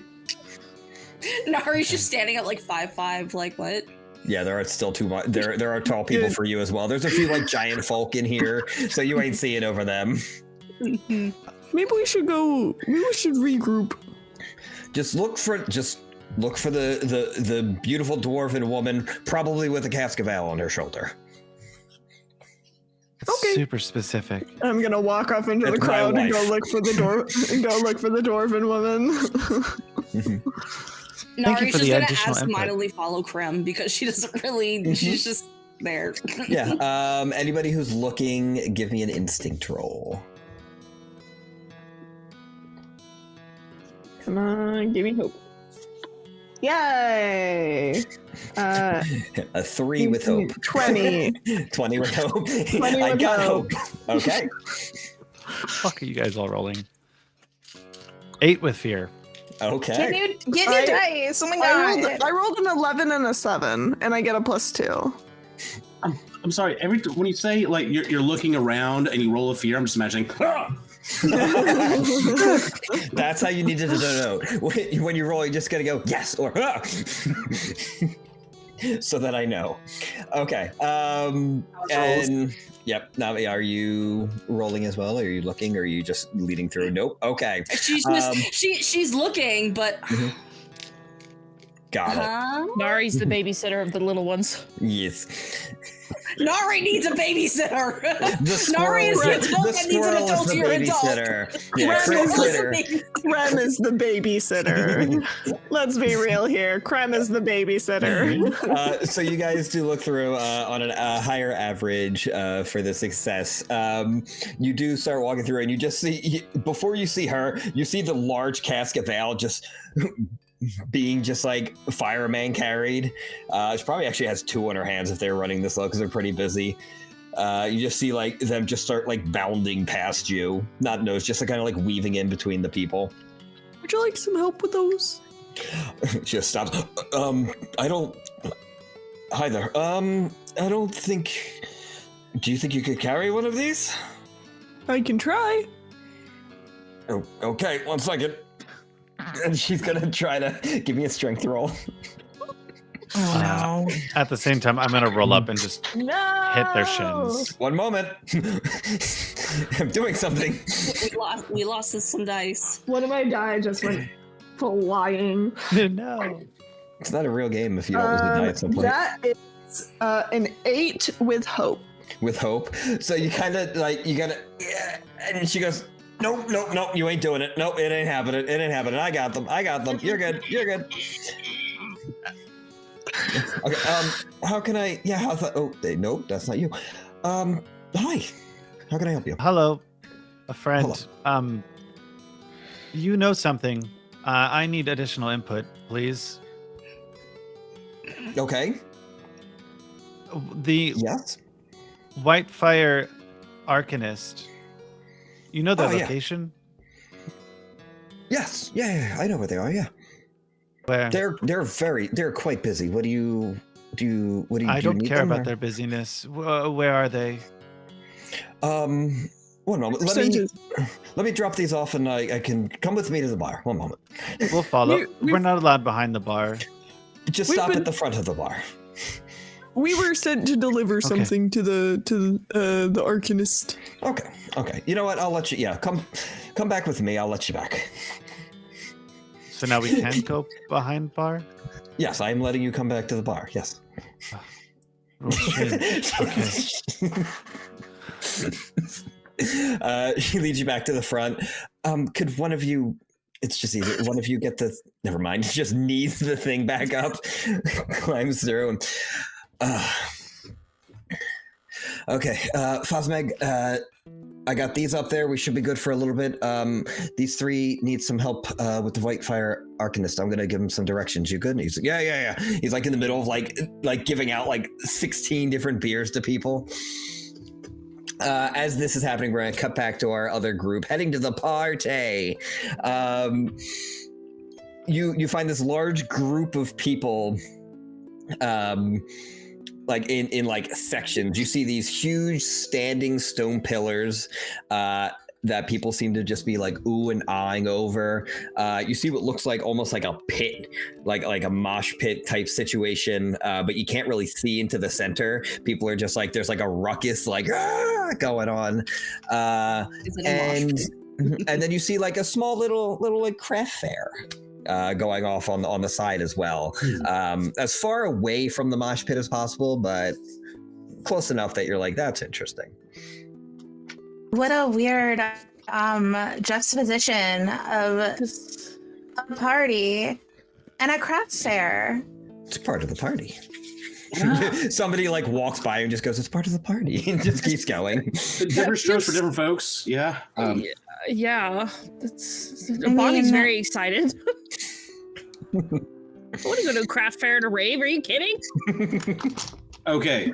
Story. This they've is got starting to feel something a lot here. like Chumbawamba here. Do we go in, get drinks, and go into the mosh pit? Do we sample the craft fair? How are we doing this one? Drinks, craft fair, alcohol digestion, party. See, I have a Plan of feeling that our action. hero is going to be in the mosh pit. However, if I'm going to be diving in, I'm going to need to be extra nimble. I'm going to need an extra spicy milk. Let's go. Person drink White Russians. Okay, We're calling it that. Yep, he drinks White Russians. Carson's literally going to They're be grabbing a called White Russian Dwarvens. and They're is called going. White Dwarvens. Thank you very much. I'm gonna need extra spicy milk. If Carson Okay. doesn't Carson. drink everything like that. Carson, Where's it's called a Heck? White Russian. It's literally Carson going. I have to clip that. I have found Heck's next gif. It is Doofus going like this. No. In the Wonderful. Catboy, in the Catboy cosplay. In the the cowboy cowboy. costume. Oh, I hate it here. You guys grab your drinks. It takes a little while, but he's surprisingly quick with it. Like, he is in a groove getting everybody their drinks. You're starting to see maybe he doesn't specifically need the help. He seems to have this pretty good. But you grab your drinks, you head towards the mosh pit. Everybody, you can either give me a strength or a finesse roll to make your way through this without getting injured in any way, shape, or form. Oh, yeah, my boy, he's going to be dodging, ducking, and dipping and diving through here. Dodge, Okay. dip, duck, dive, and dodge. I'm gonna do my best. I guess I'll do my best, but also because I'll kind of be dodging in a way that like they can see me, but I'm kind of sort of like Ooh. hidden. Okay. I am going to use my feline instincts. I want to mark a stress to re-roll my hope die, because that did not look good. Okay. Also, do not forget when you use your things that I remember the name of, your experiences, don't forget to mark off a hope, because they do cost a hope to mark. Yeah. Yeah, I was gonna say real quick. I'm gonna use my hidden in plain sight experience just to kind of like they can like I'm there, but like they can't see me. Yeah, I'm gonna do the same thing with my little student of camouflage. Okay, that's going to be a... Thank goodness. All right, that's going to be an 18 with hope. Okay. 15 with hope. Okay. 13 with hope. Okay, so you're all able to weave your way in without getting stepped on or stressed out. You're able to make your way in mechanically. Shrooms are in the heart. Well, you see at one point, Carson's tail gets stepped on. He goes, catches his drink. Okay, I'm fine. Let's go. Strava, you just mark stress every hour. Just I'm give yourself a vibrating. stress. No. As you push through and get through, you see the center of this isn't so much a mosh pit as a tournament of arm wrestling. Oh no.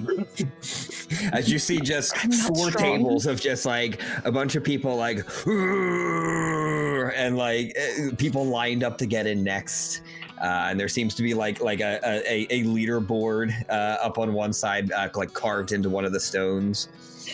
I just want to input, Carson's internal monologue is probably like, oh no, I'm going to break a nail if I do this. You see Carson with his milk. Yeah, I'm not about this life. However, we need to find this dude. He's really good. Oh, Do we see someone who looks like that gives like very... He's gonna grab like her book again and like read a few pages. It's her fancy edition of Tusk Love. And she's like, who's giving main character energy right now? Yeah, give me a instinct roll. No, yes, instinct roll. I need to remember these words. They're new. Yeah, give me an instinct roll. Great.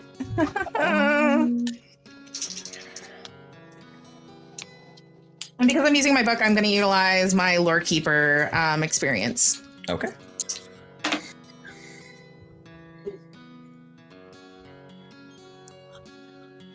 That's going to be 16, but with fear. Okay.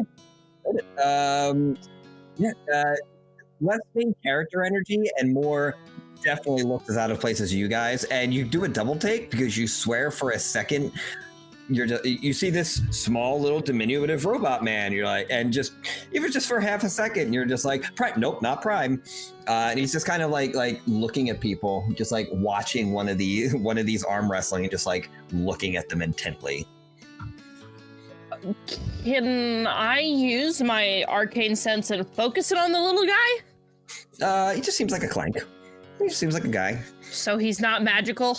Not specifically, not any more magical than Prime is. They're just people. They're just Prime's people. pretty magical. I don't know if you've met Prime yet. On the fact of being a wizard, not on the fact of being a clank. But yeah. Is he a magical tin man? He's a tin man. The magic's what's inside. The magic is the friends we made along the way. Just gonna say that. I hope I made friends with magic along the way. Aww. That was We so didn't sign up for wholesome. cute. He didn't answer. I don't think it happened. No, he made Sorry, it. He made sorry. it. So it cut out for a second. You son of a bitch. Technology. I did not dress up like a man. harlot for this level of wholesome. Let's get back to the raunchiness. Okay. So yeah, what are you guys doing? Are we gonna go talk to the weird little man? Oh my god. It's a clank. You can't call him weird. Yeah, Listen, call I'm sure weird. you're weird with your glowy jellyfishness. Oh my god. And if he tries anything silly because he's metal, you can just go, It doesn't really work like that. What is that? Oh, it has the symbol. The symbol in the middle of her forehead is making me crazy. But it is very, very bright. She's so like charged up. Uncomfortable battery.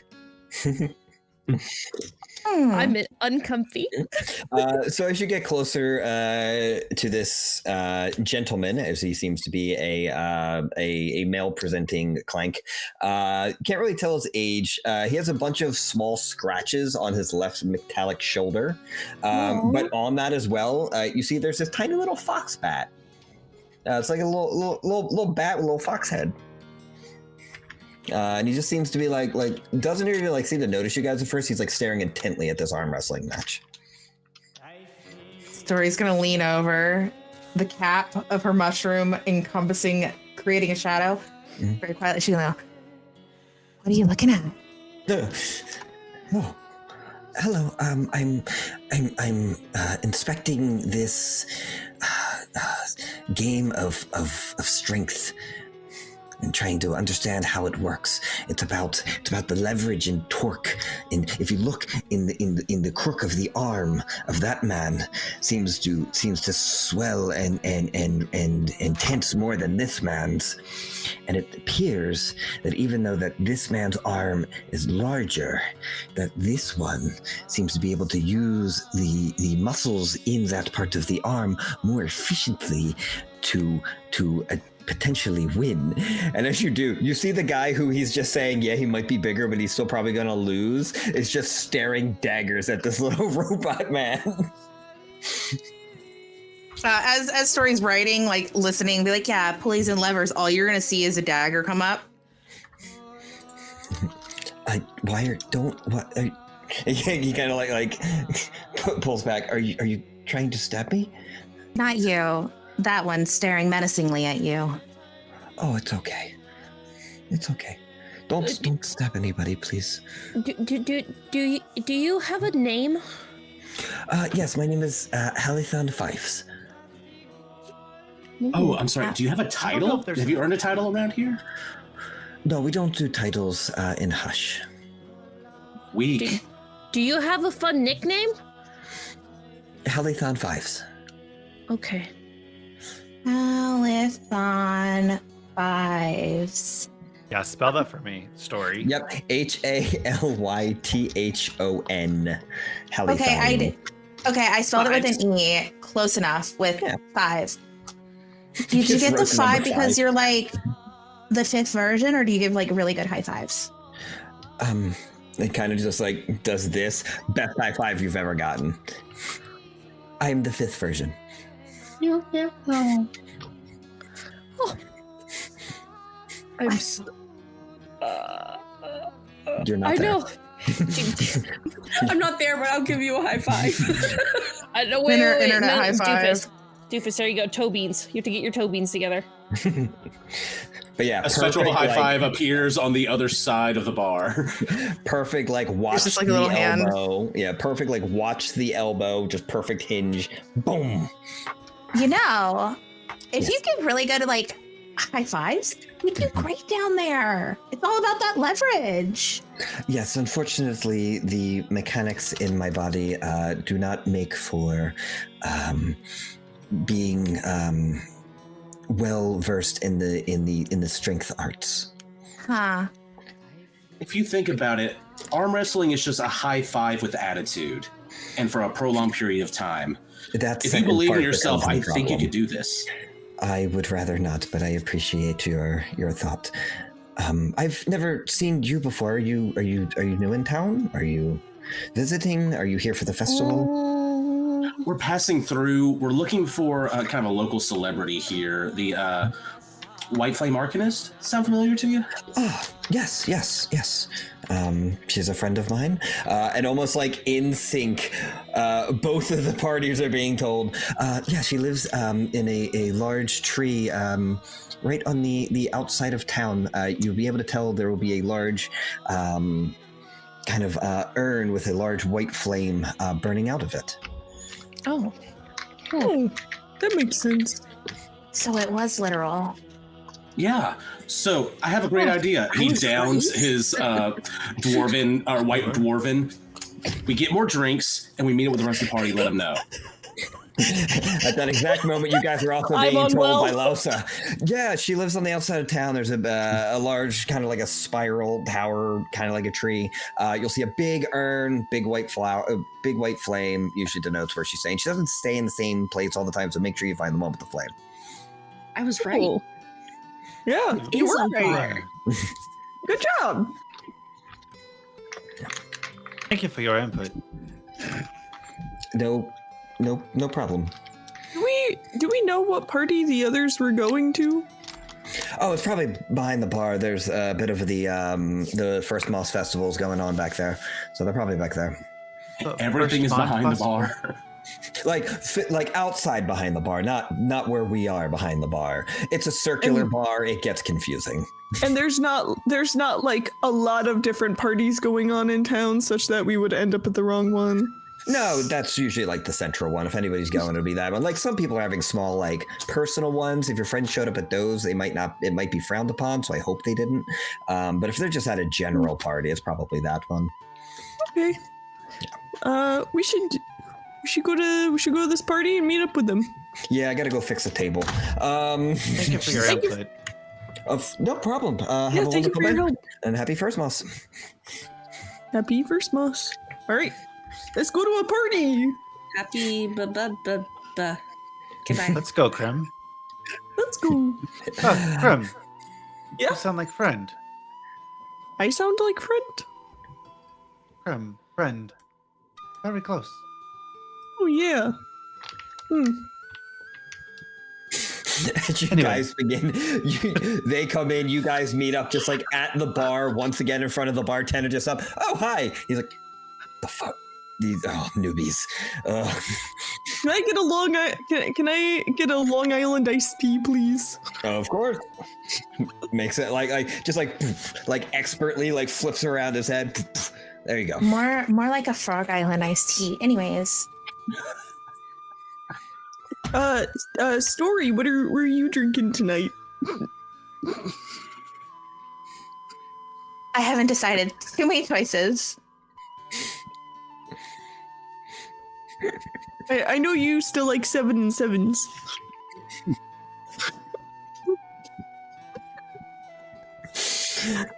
The secondhand embarrassment all of you feel. You all take a stress. I'm kidding. Maybe I'm looking for maybe a morel mule this time. I don't know. I'm feeling something. Those are really good. You know, you should get something that you'll really enjoy.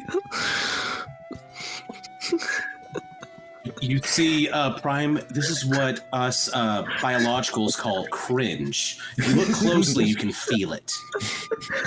I feel nothing. Uncomfortable. Krem just wants to be supportive.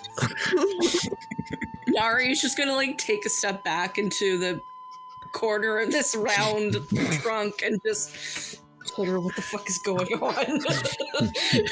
She just starts talking to her squirrel again. I'm just gonna scoot behind Carson like this is uncomfortable. Y'all making a mountain out of a molehill. Krem feels no embarrassment. He's just like, yeah, you should get a drink that you think. Yeah, we're feeling the embarrassment for you. That's a secondhand embarrassment. He's like 100% just earnest. And we love that about Krem. It is so beautiful. Yeah. Krem is unable to cringe at himself because that's why we love it. Yeah.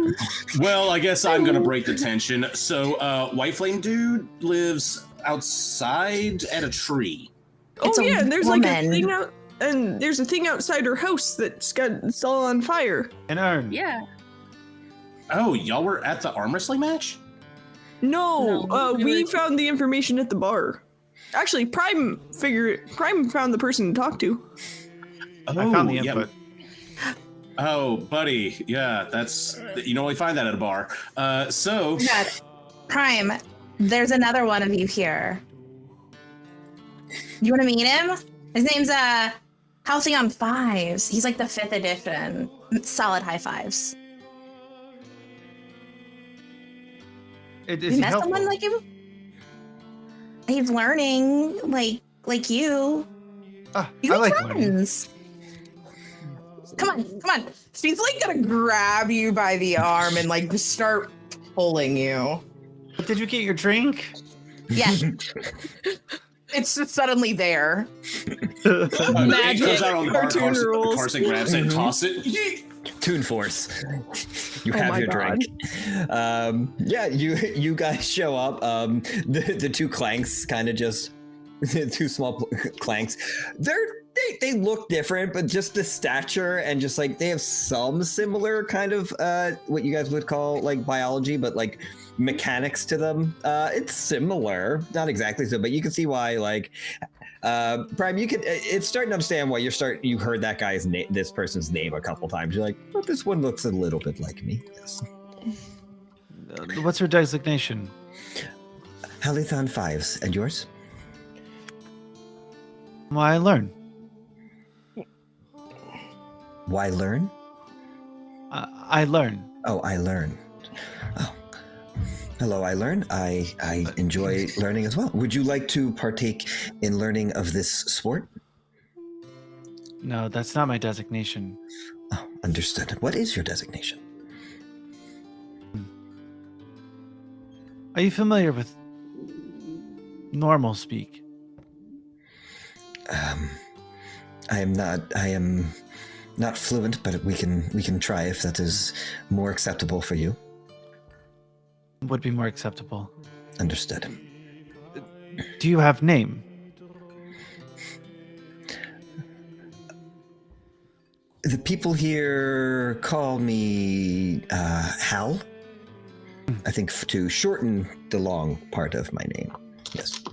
I am Prime. Prime. I'm afraid I My can't designation do that for you, is pal. to learn. Understood. And he puts up his hand for a high five. A pleasure to meet you, Prime. They will. Good. Yes. I can Story, see can we what's go? happening. What? If you must leave, it was wonderful to make your acquaintance and learn your designation. Hopefully, As well that. we can learn together sometime soon.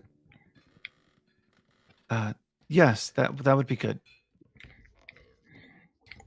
Very well. And he just like turns and starts watching again.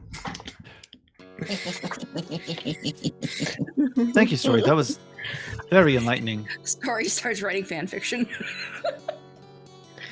I'm glad you made a new friend. They were Well, much less advanced. Oh my god.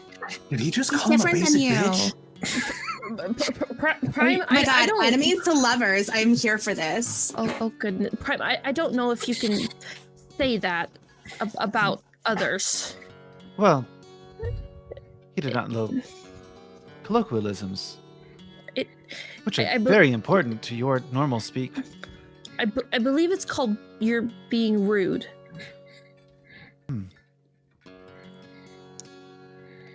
Can honesty be rude? In the wrong context, yes. it can be interpreted as rude. I think it's important to be honest with people, though. Some Thank you, Grim. people prefer to be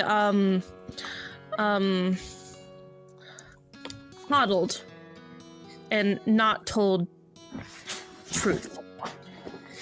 So He's gonna roll up to you, Strava, and go, "You're absolutely amazing, and you're 100% right.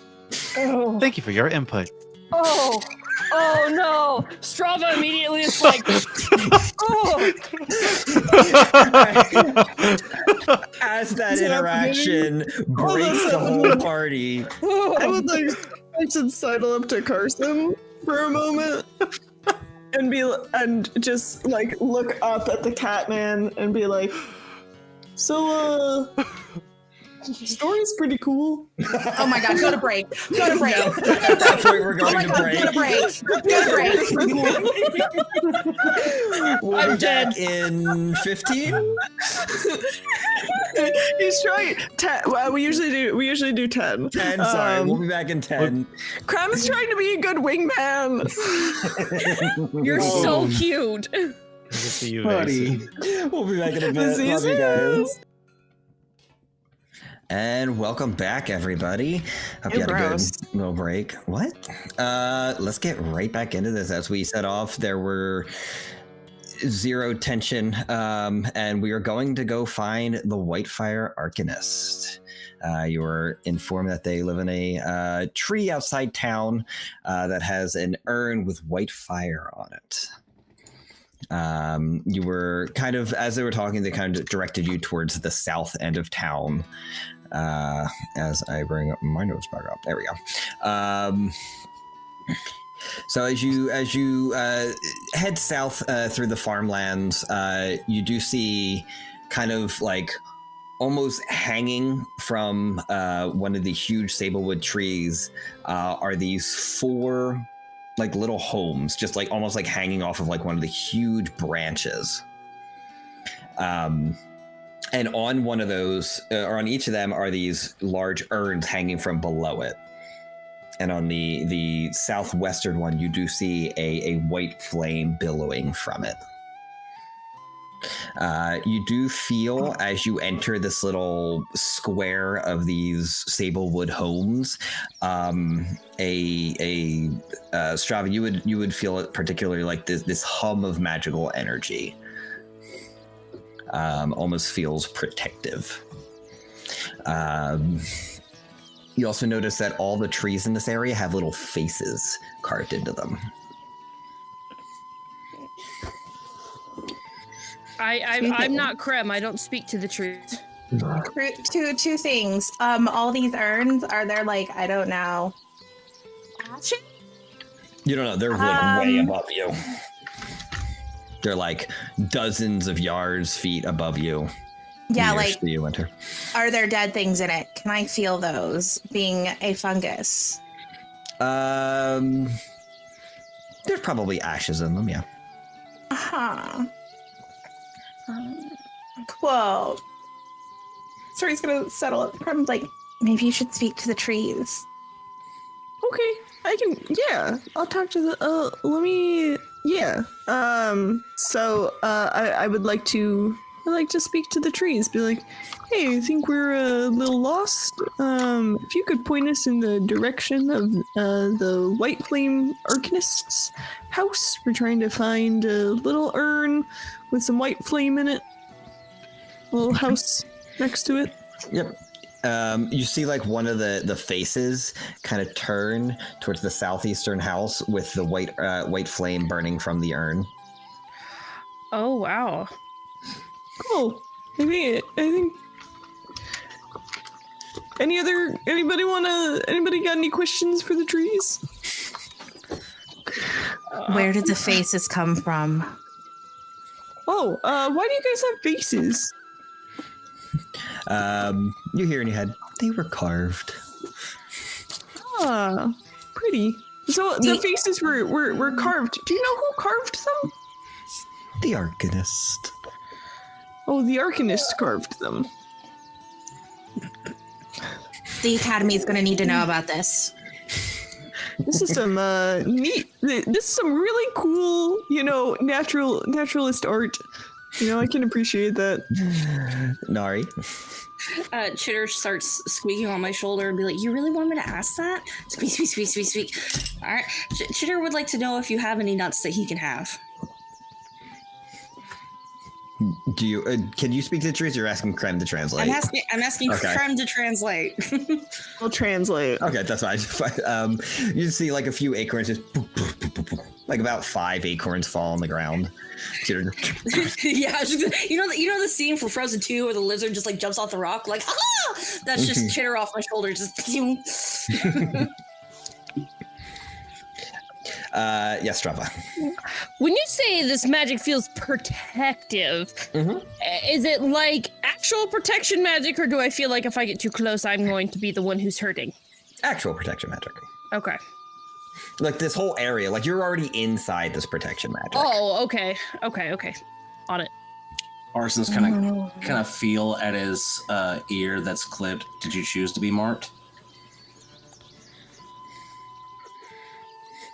I mean, asking Krem to translate. Yeah. We'll assume that Krem is translating. Yes. I mean, we're trees. We don't really choose to do anything. I mean, it looks cool. Are you okay with it? Neutral.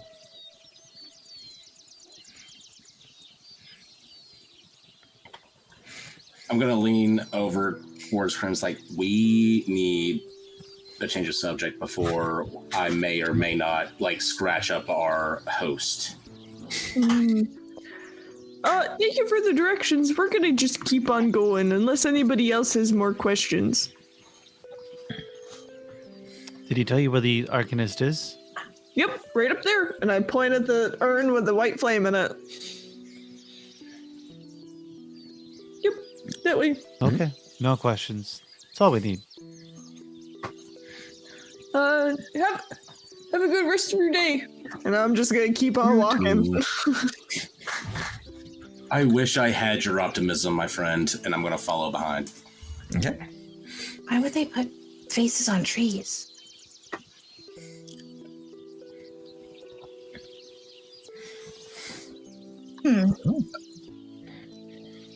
People don't normally have good reason for marking something, or they may think they're making art, but let's keep going, story. I don't want to talk about this. Okay. You guys bound to this tree with the white fire burning from it. What do you do? I assume we knock. My brain went, I'm gonna kick in the door. I ain't got feet. The home that is hanging from the tree is about 30 to 40 feet above the ground. Ooh. Wait. Is it considered within far range? Yes. Yes. Yeah. I can do a thing. Okay. I am going to spend a hope and move anywhere within a far range without making an agility roll to get there. I'm just gonna boing out to the front door. Wow. Just long jump this. Yeah. I'm just gonna be a goat and just boing. Okay. And then just knock on the door. Hello. I guess I'm gonna try and cat climb my way up like, oh no. Okay, you give me an agility roll. Ooh, let's see. Don't have anything to add to this? Nope, let's do it. Nari, you bound up as Carson cat climbs. The rest of you, are you waiting for them to do something, or are you going to try to join them? Is there any other way up there that we can see?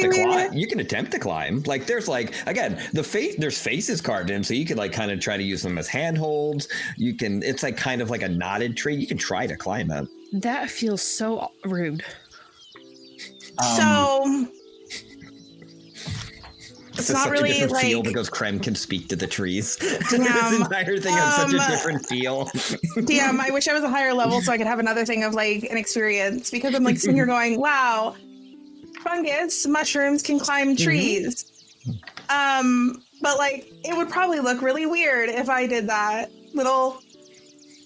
You could certainly try. That could be how you flavor trying to climb up, sure. Sure, let's just boot skin biggie. Okay. Carson?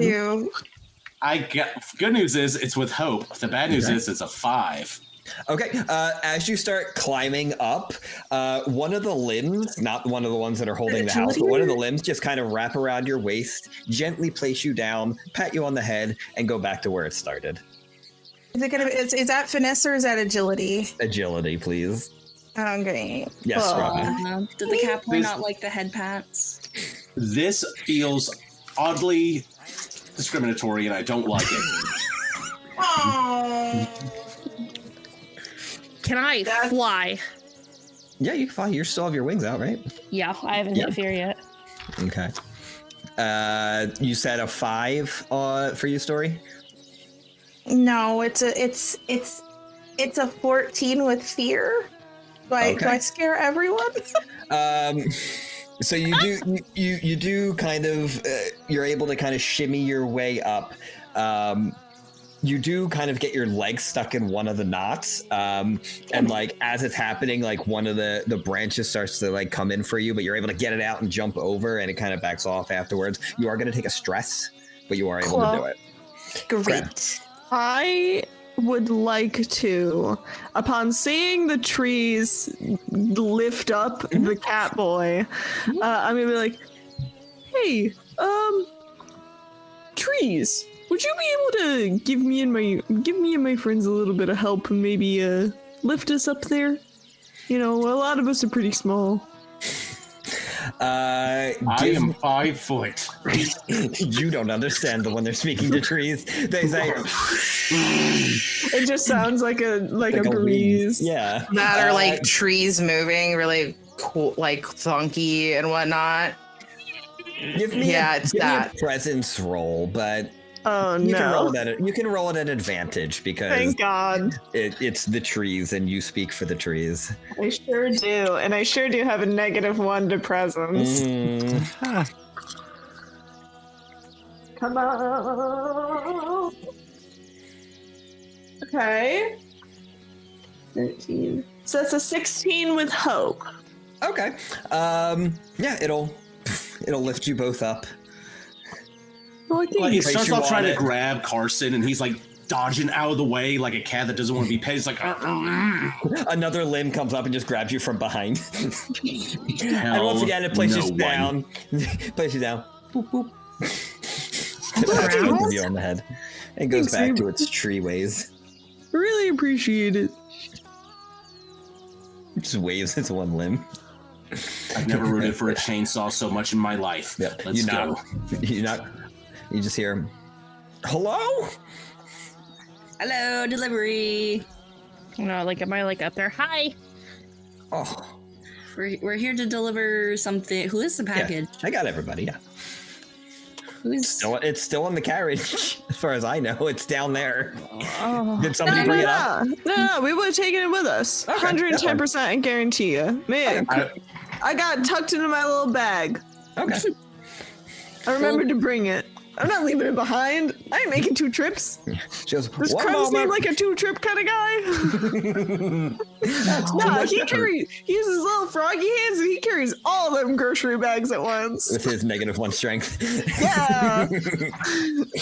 I will Does he injure myself inevitably before I have- take 2 trips. Does he inevitably end up having to take 2 trips? Yeah, but Because is he he drops gonna? everything. Yeah. Oh no. But he just goes, "That's okay," and he picks him up and he goes back his little way. You hear from him coming. He's like, "One moment." From the.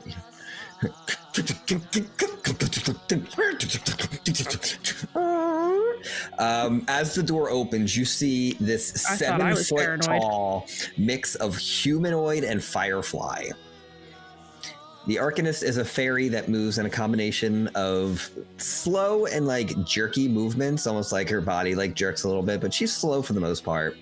Her face is very hard to read as it is Firefly, and like these large eyes. She is incredibly old. Is her butt glowing? Her butt is 100% glowing, but it's this like white firelight. Please don't make a fan fiction out of this one. This just seems too weird. Oh no, I'm just taking notes for the academy.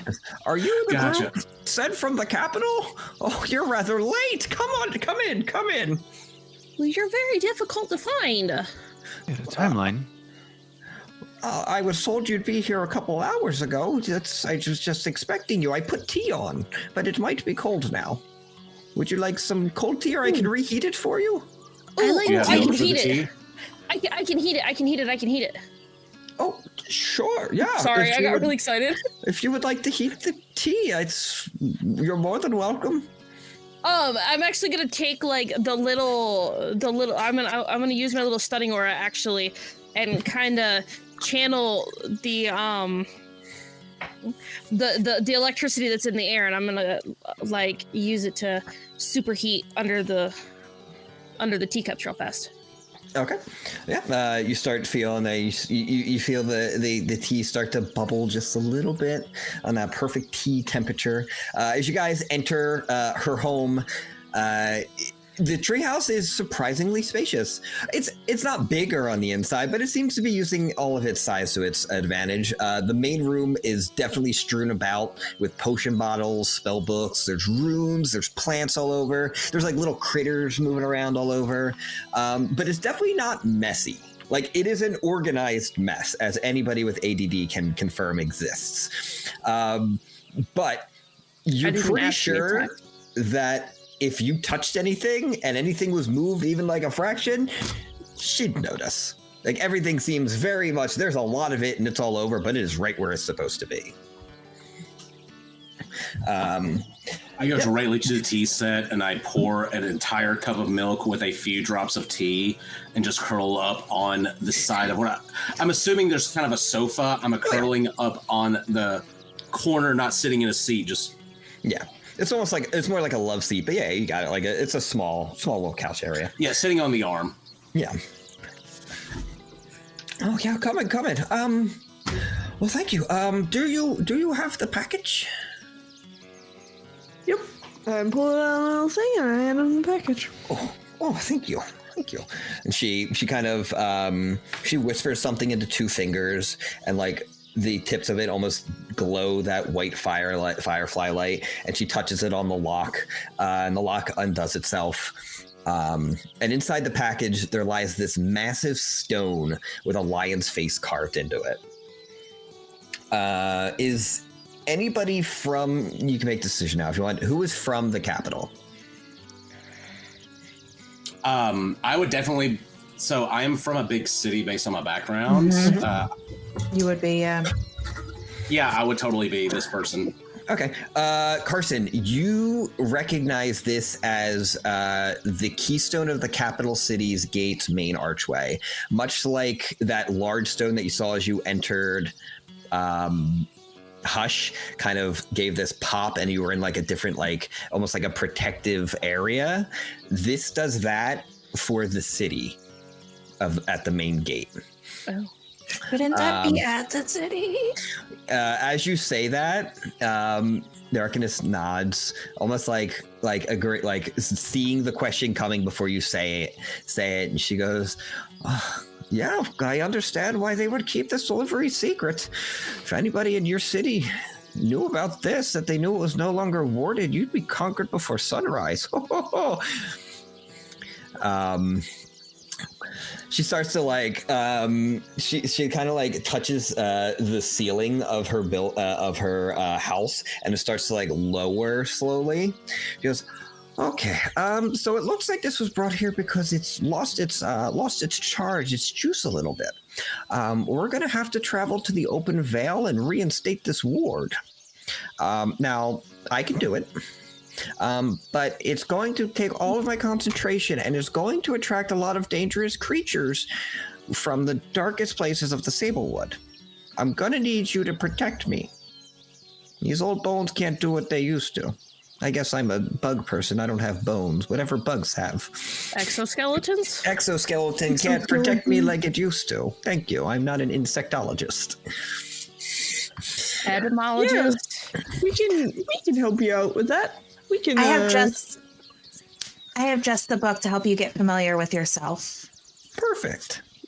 I mean, I'm very familiar myself. It was the DM who said that in my voice. Is it the Insect Girl's body book? Whatever it takes to protect the city, I got you. Perfect. Well, I'm give me a little bit to collect the things I need. I guess he couldn't have told me. Yeah, let me collect a few of the things I need. Please make yourself at home. I shouldn't be more than 10, 20 minutes. And she slowly but with purpose starts just collecting things very specifically, like she knows exactly where the things she needs are. She grabs like a couple books, a few potion bottles. It just takes her a little while. She's a little bit on the slower side. You guys have whatever time you would like, if there's anything you would like to do in this room.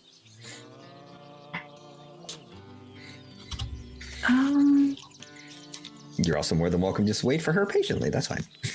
Yeah. Oh, I don't want to touch I'm definitely going to be anything. looking around. You said there were potions in this room? Yep, potion bottles and such, yep. I'm definitely going to look around for any potions of healing Carson, that may be please around. don't push those off the table.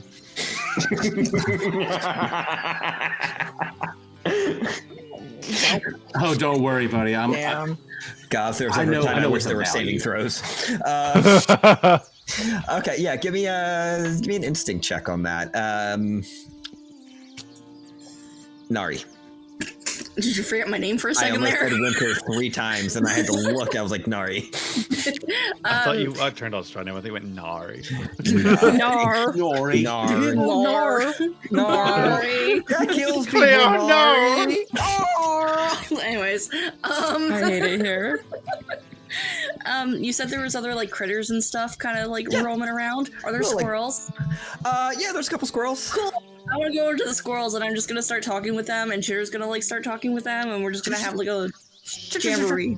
Yeah, they're gossiping so bad about this other squirrel that you Oh, like hell kind of yeah. came in the middle of it. That this one squirrel, they're like, man. Oh no.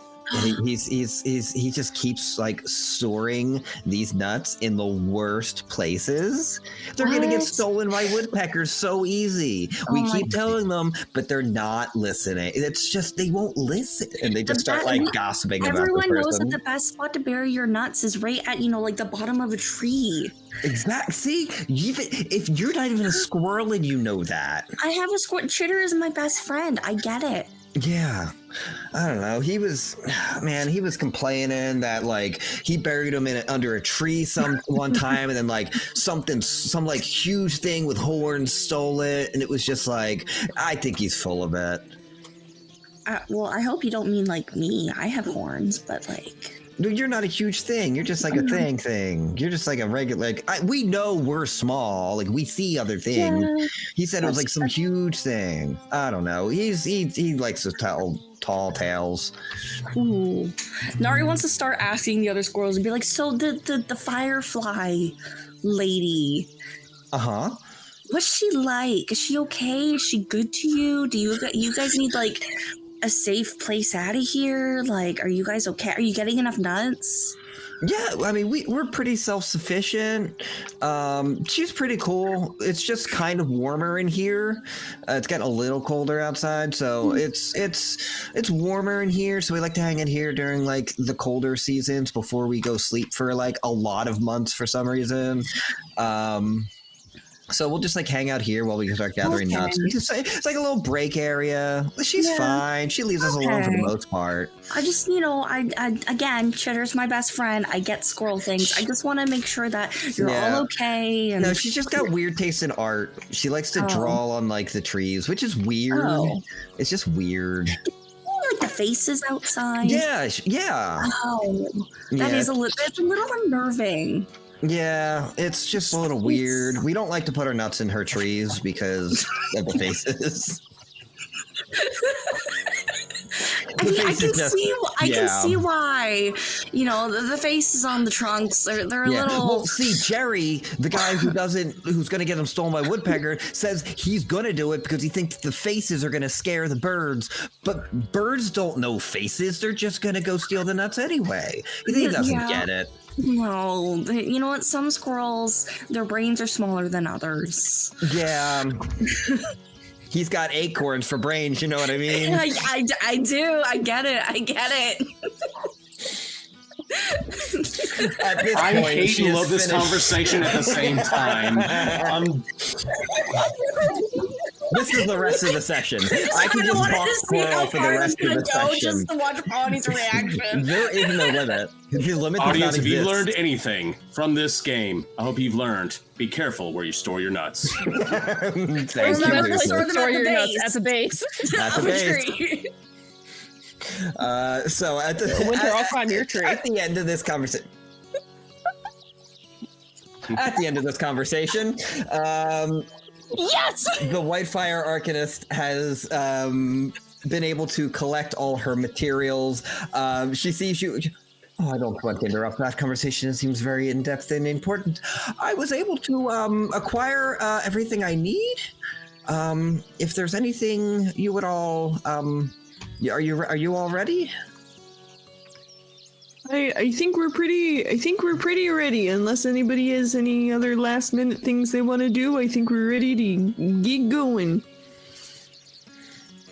Perfect. Seems like as good as time as any. Perfect. What should we expect? Well, that's a good question. This time of the year, spirits are usually a bit out. With the change of the seasons, the spirits are usually a bit restless. They might come up. It depends on the kind of magic that I kind of pulsate out. What's hungry at the time for it. So I can't You don't know really. what magic you're using? No, I do. I don't know what's going to be hungry for the type of magic I use. Could there You don't know possibly what's be gonna like pulsing out? I don't know what's going to be hungry for it. do you think there might be 3 spirits?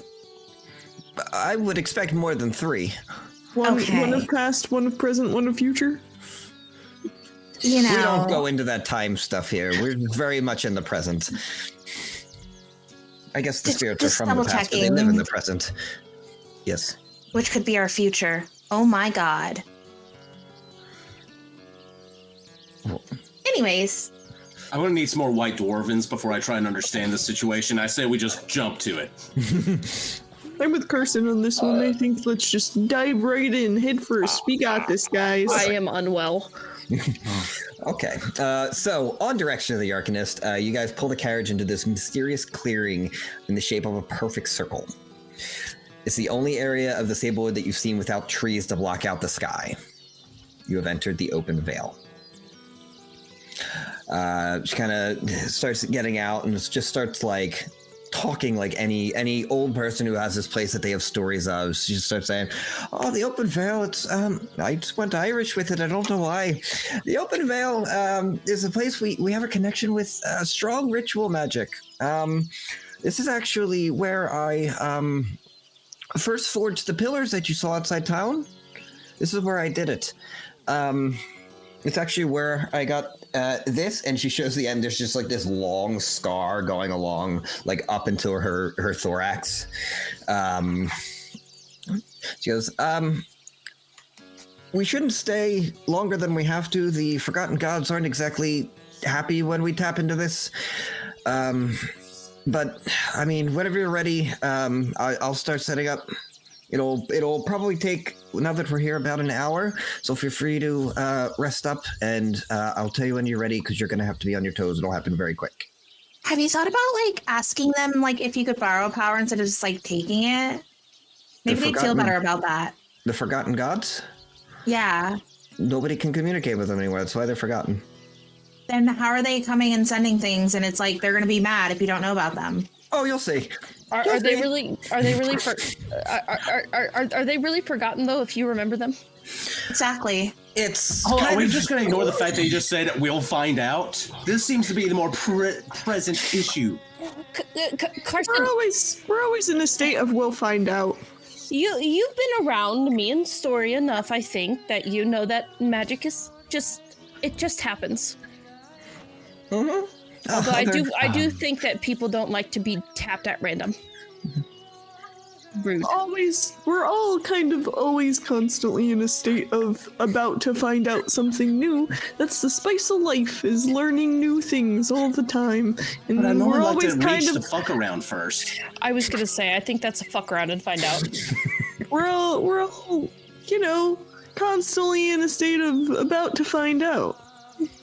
Story's gonna lean down to Crumb and be like, "You're too pure for this world."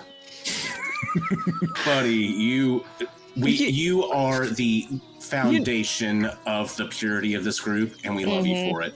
I'm gonna look at Story and be like, you know who's real cool though? Carson.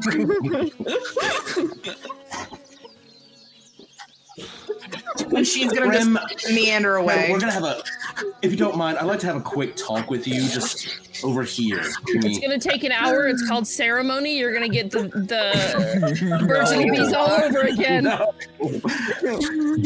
Same talk, different game. Creme does not need the birds and the bees. No, that's he not needs what the you frogs and the flies. Speaks for the birds and the bees. Not the frogs and the flies. Get out of here. Get out. Yes, Get out. Prime. Yes, You're Prime. welcome. I would like to go up to Story and go, it looks like you're doing something really important. You like to learn too. Well, yeah, I have to take notes for the academy. So my name's Story. I write things down. I create stories, and I bring them back to the librarian. He's constantly needing to know. So, like, I'm not really from here. Well, Can I magic. seems really important. He's gonna take out his staff and bonk you on the forehead, and also cast Tava's armor on you, and spend a hope. So the next time you spin an armor slot, add a +6 to your score. Nice. It's a good spell. You know. Just in case we don't make it out, you can. If we make it out, you gotta come back with me to the Magic Academy. They'd love to learn about you. Can I learn about them? Oh, absolutely. It's big time. Library, academic, like academia, and like magic. So you fit right in. I don't have a master anymore, so that'd be good. Story missed the lesson day where they said be subtle. Well, the librarian, like, here, and she's gonna like reach in and hand you a card. Thank you. If we survive this, I'll use this. Great. We'd love to have you at the academy. Maybe speakers.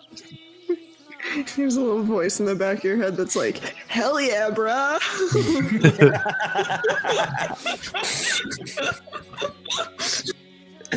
So at this point, you guys have an hour. You are going to be able to take a short rest. So how short rests work here. You're going to be able to, I'm going to give you a bunch of options. You'll be able to choose 2 of them. You can tend to your wounds and clear 1d4 hit points. You can clear your stress for 1d4 by clearing stress.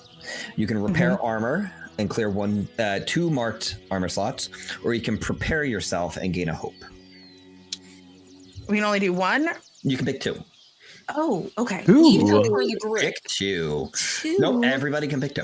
I'm gonna decrease my stress and take a hope. Perfect. I'm gonna repair armor and prepare. Perfect. I'm gonna take So 2 hope. Full hope. You can only do 1 at a time. Stress and hope. Sorry. So then I'll get rid of the stress. It's open beta. Playtest. I guess I'm just taking the hope because I have nothing else. Well, you guys did really good in the first combat, and I did really bad, so you don't have any hit points to heal. True. I flamed on your wild, and they were all gone. You sure did. Oh wow. You sure did. I that also was- missed 4 attacks. Also was on the a $500 sentence. Patreon. Ayo. $500 Patreon. Magic flaming on duck. Flaming on the wild. Get it right. I mean, I think he is the wild. Hotman. Flamio, Okay. Hotman. I'm so busted. Okay, let's go. Okay, so the Arcanist, out of nowhere, as you guys are having probably some kind of awkward conversation, just lets out this shrill cry. Oh! The keystone has finally responded. Quickly, get around me. The ritual must begin or I'm going to lose the pathway. Hurry! Wait, are we in this ritual? No, you need to protect me. I stay told you this. behind. As she's saying this, her body starts glowing brighter and brighter. Her eyes hold just on. roll back into her head as everything just starts to glow this white fire. The carriage itself lifts about a foot off the ground as she's holding this stone and is sitting upon it. As it does so, these unearthly cries just echo from the woods. I Can guess those I, forgotten gods aren't as forgotten. Can I cast Mysterious Mist on the Arcanist? Okay. So basically, they'll be enwrapped in a mist and hidden from anyone outside the fog, just in case someone tries to range attack them. Okay, perfect.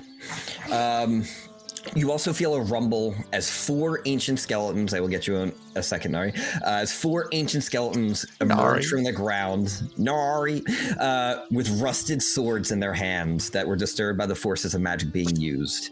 In the distance, you also see 2 large forest wraiths that float ominously towards you out of the woods. How this is going to work, I'm going to start a countdown. Your goal is to hold off the enemies until the Arcanist finishes her work. And I get blurry. Look at you, it's shrouded in mist. Shrouded in mist, and I got blurry. It's literally it's the Halcyon. It's the Halcyon fight. Yeah. Save our husband. All right. I literally have a thing. I have a thing. I have a thing for this. You guys are going to get the first. So you are not being ambushed this time. You do get the first. You remember, there is no initiative, so you don't know how this counter works yet. So, so I can, I have a spell called Vicious Entangle. So I can make a spellcast roll against a target within far range. Okay. On a success, roots and vines reach out from the ground and temporarily restrain them, dealing 1d8 physical damage. On a success, you may also spend a hope to temporarily restrain any enemies very close to your target. So I would like to target. There's a group of skeletons and then 2 wraiths. You said yes. Everything is within far of you. Yeah, I want to go for the group of skellies. Okay. And so they are. You guys are on the map, right? Can you see the map? I'm not usually doing Correct. Okay. So none of them are very close to each other. They're kind of surrounded. Yeah. I was like, before you say this, there is a map. I knew where the idea was. But wait, there's more. Damn it. Okay, well, I'll still at least go after one of them. I just won't use the hope to try and get more dudes. Perfect. But I'll still go after one.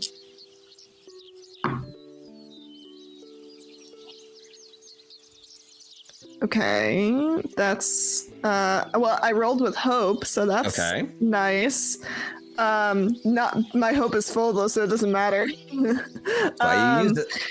So that is well, no, I can't use it because there aren't ones near it, so it doesn't even matter. So rolled with hope. That's a 7. 7, that is going to miss as you bring up these vines, and it just almost like whoosh, they seem somewhat sentient as it just kind of like slices at it. Okay. Okay, it is still your guys' turn though. It was rolled with hope. I'm gonna go ahead. No, you're good. You're good. You go first, cause trust me. Yeah, mine'll be quick. I'm just gonna jump in, try and like find a place of cover, and I'm gonna hide and keep my guard up for anyone who tries to come up to the White Flame Arcanist. Okay. Give me a finesse roll. Let me see.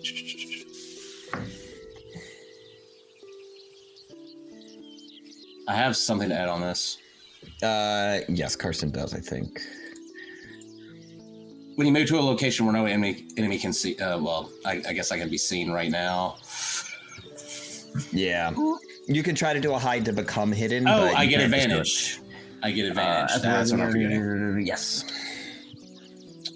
So that is going to be 19 with fear. With fear. Okay. So you are able to kind of just get over. You tumble over and you kind of duck under and you kind of hide in this mist that Prime set up for you guys, and you're ready for it in case anything comes in. On that note, it is their turn, and I have 2 actions because you guys have taken 2 turns. So.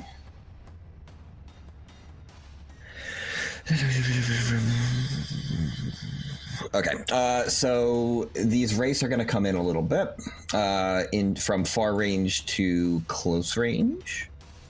The what? The wraiths. Wraiths. Wraiths. The rakes. They're just clawing at the leaves and putting them into piles. No. Our agriculture. And they are going to make a life drain attack. We're gonna roll for this because nobody's attacked yet. So we got even for Nari. So no, one's coming in at Story, and even for Prime, one's coming in at Prime. Okay. Oh my god, no. I'm reverse. Feels targeted. I rolled it. Speaking of rolling it, it's a 22 to hit Prime. Yeah, that Not fucking damage, hits. that hit. I rolled very well. Still. It was a good roll. It's not a modifier's fault. Speaking of not having certain dice ready, there we go. It's going to do 12 magical damage to you. Ooh, I will take... Can I use more than 1 armor slot? Yes, you can use more than one at a time. I will You can use use 2 up to armor 3. slots so that it's just a minor wound. Perfect. Otherwise, that would have been severe. Oof. Okay, and then one's coming in at Nari. That is a 15 to hit. That hits. Yes, that definitely Sorry, hits. Story, not Nari. Story. Oh. Story. Yeah, no, that hits. Now, Okay. if it's gonna hit, that's just the initial hit. That's just initial hit. I'm rolling damage now. Yep. Okay. It's gonna do 11 magical damage. Don't forget you also have your armor thing from... Yeah, I was looking at it. So that's gonna be 11. Yeah, I'm gonna use up one of my armor slots to take no damage. Okay, perfect. So then that's No gone. damage. And that was my 2 action slots. I didn't get a chance to use a fear this turn. Back to you guys. Okay, Declos, help me out with this one. Yes. So I have Unleash Chaos. Yes. At the beginning of the session, place a number of tokens equal to your spellcasting trait on this card. So I get 2. You can make a spellcast roll against a target within far range and spend any number of tokens to channel raw energy from within yourself and unleash against them. On a success, roll a d10 equal to the number of tokens. Okay, so can I pretty much hit this guy or the wraith? You gotta make a within... spellcast roll. Yeah, you can hit. They're all in range of far. Yes, they are all within far range. That's what I wanted to know. Yep. So how many tokens are you using? Both of them. Both of them. Perfect. Yeah. It's a marshmallow. Okay. Oh. I feel so special. I'm running a game and we get a Riku sighting. Look at the bread. Got toasted marshmallow. Kisses. Ooh, I crit. Nice. I got 2 12s. Wow. Okay. I mean, that's no different than 2 1s, but nice. But still. Okay. Yeah. Gain a hope if you can gain any. Mark off a stress if you can. And you're going to roll 4d10 because you crit. Shit. You burned both tokens. You're right. Yep. That's 30. So roll 4d10. And what are you aiming at? Oh.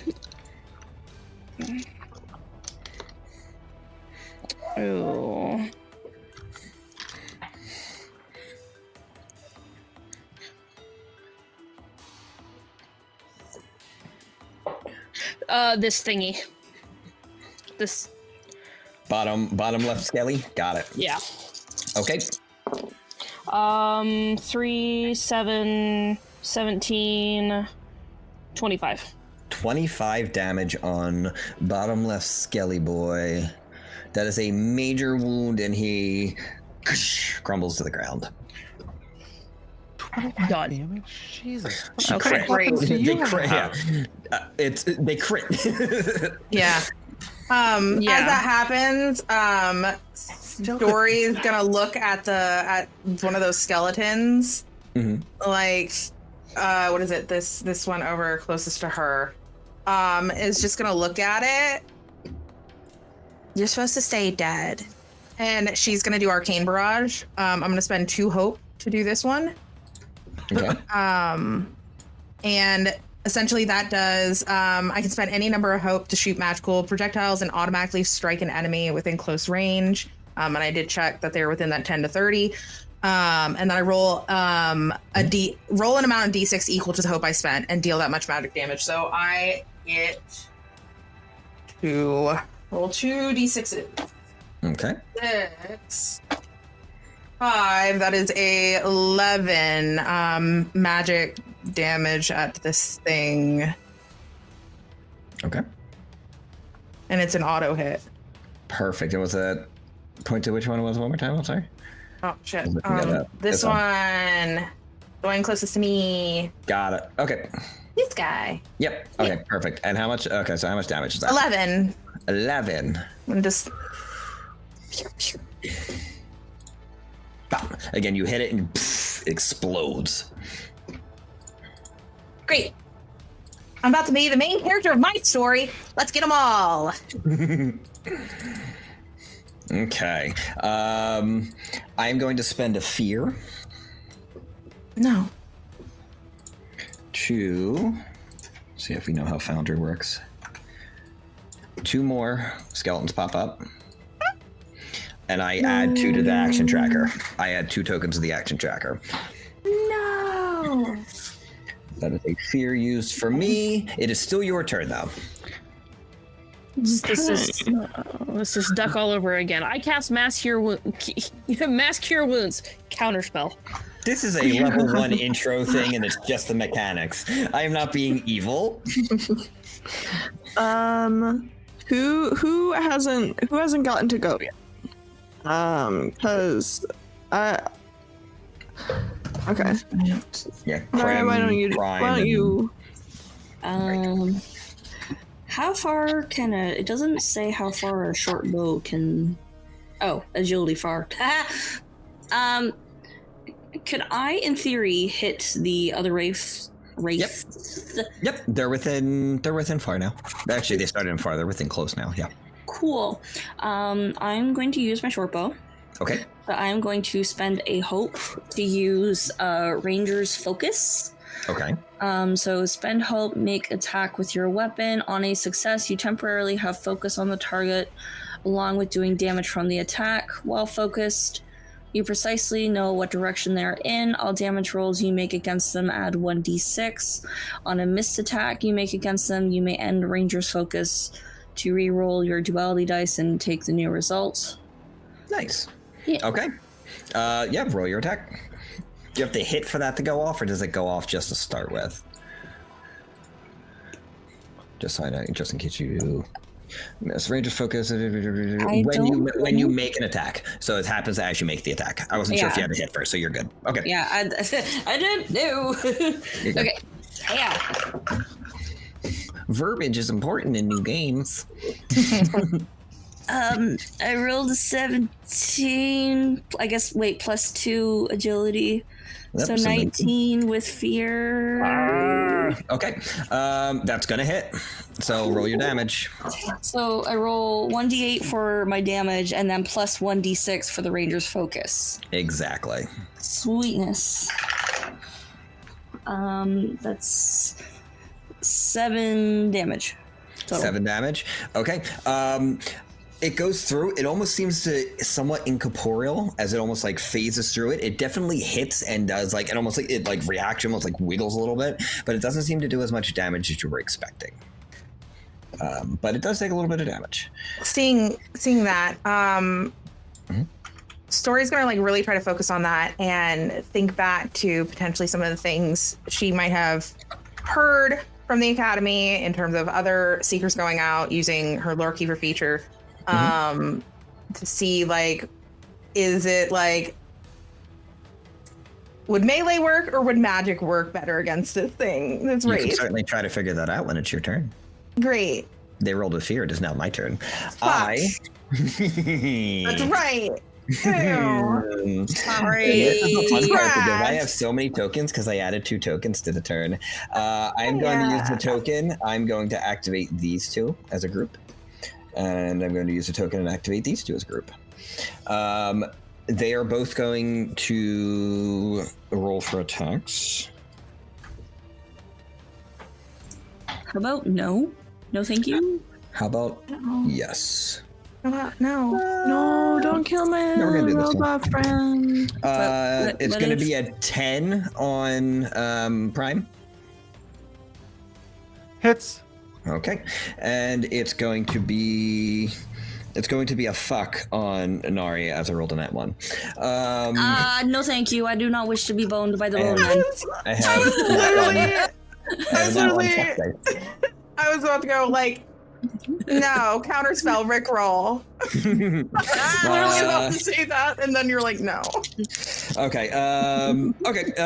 You take 4 damage, Prime, as they rolled very low on their damage. Okay. I still have 2 more tokens. I am unwell. Yep, they're gonna move within very close. The Wraith, and I'm going to spend a fear to do the thing they can do. Here we go. Memory Delve. Okay, I am going to do Memory Delve on Krem. And do I have enough? No. Do I does have that enough? mean? I have just enough fear to do it twice. Cool. This is fun. And I'm going to Memory Delve on Story. No, those are those are my precious memories. This is And going to be fun. it's my books. Okay. I'm just a little frog. I'm I nothing bet you can't special. even read.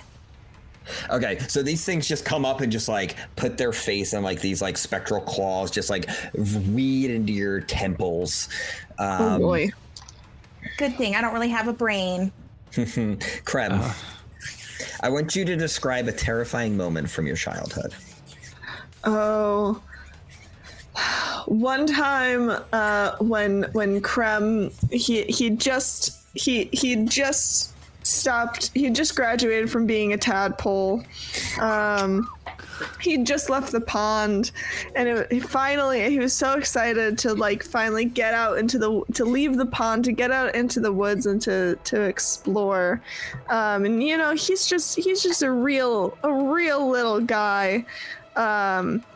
And as he's leaving the pond, he is accosted by an alligator, and has a very close call, but manages to get out of there. Crikey. Okay. Is Krebs secretly a cloud named Mallow and nobody has the heart to tell him? That's an old reference for if anybody gets it. I guess it's a renew reference from Super Mario RPG. Okay, you're going to take 11 magic damage. Jesus. And you are... I had to spend 2 fear to do this. Can I... You can armor it. Yeah, can I use... I'd like to use an armor slot. Yep. You are also temporarily vulnerable, which means attacks will have advantage on you. You can burn a hope to make it go away when it is your guy's turn, which it's about. Okay. You can get rid of temporary statuses by burning hope to do so. Okay. Story. So Go ahead. Randall Prime, for the thing, Yes. it's plus. So I give you would plus take- 2. Yeah. So I would take 2 in addition to my armor off of that total. Correct. Yes. Okay, cool. Then This I'm one's only very going to sw- take a minor wound. Yeah, this one's very swingy. It's a D20 damage die. Jesus. Sorry. No. And you said it was 11? 11. Okay. Yeah. Your turn. Then I take 7 off of that. Perfect. And I only mark 1 HP. 1 HP. Story, your turn. Tell me it's a terrifying moment from your childhood. From your mushroom cap hood. There's no brain there. There's no brain there. Like, let's see. Probably as a young little fun girl growing up, especially being an inky cat. While we do like to travel close by and in tight little clusters, while we look non-threatening, that also means people like to try and, I don't know, eat us. Mm-hmm. Even though we're sentient. So there's a possibility I almost ended up on someone's plate, but that was like in a whole other like plane of existence. And it's not fun to remember. Okay. The heat and the steam from the pot that you were almost put in. Just They flash. literally had- You can feel the heat on your body right now. Prem, you can feel the jaws ready to clamp around you. And you guys just see these things just put their claws into their temples and they just shudder and like go into fetal position. But it is your turn. With that happening, I think Carson is going to jump out from hiding and jump out towards the wraith that is going after Story. Let me know if this is too much in a round. There's 2 things I want to do. One, I'm going to attack that sumbitch. Okay. That's with advantage. Mm-hmm. That's going to be a 28 with fear. 28 with fear, that will hit. It is going to be too much for 1 round because it's going to go back to my turn, but... Yeah, okay. Yeah. Cool. Well, I will go ahead and just do this go round. It's fine, I only get 1 turn now. Mm-hmm. Awesome. So that's going to be... make sure I'm adding everything. A total of... 15 damage. 15. Okay. Again, you're a cat person, so you know the old cat clawing up a like a linen curtain, and it works, but it's almost fighting back. As you slice through this thing, it does feel like it's fighting back at you. Like you're not making full contact, but it does react. You did do damage. Yeah, so essentially I jump out with my knives, like dive into it. It's like, nope, we're not doing this today. Yeah, and you slicing you is kind like, of slice through, and you almost feel yourself like tumble through to the other side. I'm gonna put you out, but you like kind of tumble through the other side. It definitely made purchase on something, but it doesn't seem fully corporeal. But it is back to their turn. It didn't like that you did that. I don't have fear to spend on that. It is going to make a life drain attack at you, Carson. Okay. 19 to hit. Oh, that does. Okay. This one doesn't do the same damage as before, don't worry. That is going to do 10 damage, though. 10 damage. I'm going to use one of my armor slots, bring that down by 3. Okay. So, okay, I got some HP down. Owie. Perfect. Okay. But it is back to your guys' turn. I'm gonna spend a stress and do that again. Okay. Oh yeah, you can spend a stress to re-tap that, right? Yep. Okay. I sure can. And then we will get Krem in there. I promise I'm not crying. This is what my face looks like. So we're gonna. It is currently your turn. You guys can spend your hope now before anything happens to do it. You don't have to. Like, it's not your turn to do it. If you want to spend, if you have the hope to spend, I know. Yeah, absolutely have the hope to spend. Yeah. Yeah, I'm definitely gonna use one of my hopes to get out of that vulnerable thing. Yeah, you kind of just and shake then your head and wipe yourself of the memory. Yeah, I do still have a thing I want to do after. Yeah. I'll just say you don't have to wait for it. Like, I'm doing a thing. You can just be like, okay, it's our turn. I'm going to burn the hope to do it. My question still stands. Yes, we will get, yes. We will get that with or without the fear. Now that you are burned. Give me a knowledge check on that. We're gonna add 2. Now I understand why they tell you to have a physical tracker thing for the action tokens, because I'm typing it and having to re-look at it. Having like a physical thing in front of you seems so much better. Oh, you gotta get one of those like stitch counters for knitting where you just click the button. Mm-hmm. I'm gonna use my Magic the Gathering counters to start tracking. That's gonna be 14 with hope. 14 with hope. Okay, and what were you trying to find out, and how much damage was that Strava? I haven't hit yet. Oh, roll for the attack then. Roll for hit. Seeing if I can recall anything similar. Yeah, recalling anything similar to what I might have experienced, say, at the academy from what other seekers might have, like, told me for notes, whether it's like magic is better or like melee is better. Perfect. While I get those thoughts in mind, what roll to hit Strava, sorry. Does a 12 hit? 12 is not going to hit. Well, yeah.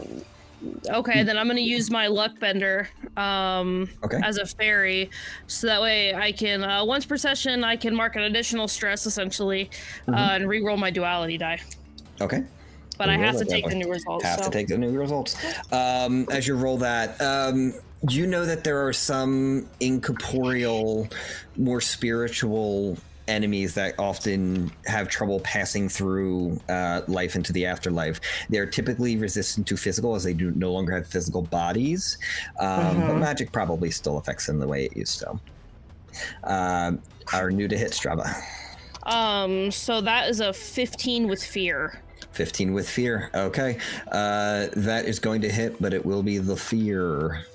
And as that's all kind of happening, Story's gonna yell at everyone, magic, not physical. Hit him with the do magic. Great. That's specifically on the smoky guys. I can only do physical damage. Guys. And next time it's our turn, I would really like to heal somebody. Yes. Who's hurt? Raise your hand. We got you. I think we had said don't do more than 2 things before somebody else had. I think we've been keeping with that pretty well.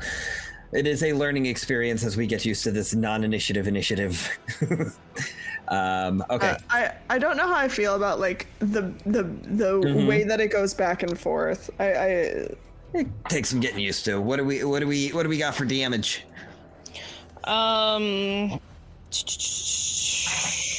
Shit. Forgot how to count. That happens. So 15, 20, and then I'm going to go ahead and tack on the elemental origin for my spell casting for the instincts. That way, because as I essentially release the chaos, I can add a +3 to the damage, so for 23. Okay. By spending a hope.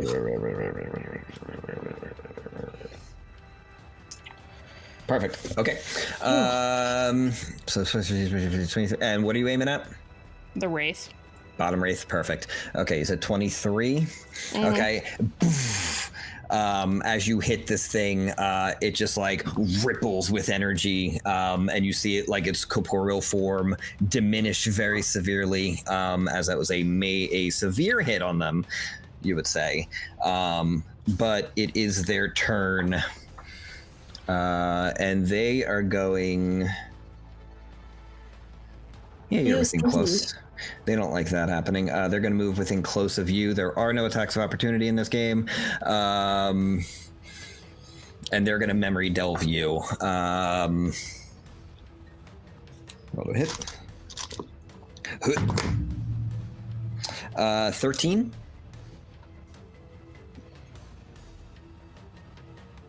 Hang on. I can look. Barely. I have a 12. Okay. Yeah, that'll hit. So again, the claws just reach in and just start pulling at your temples.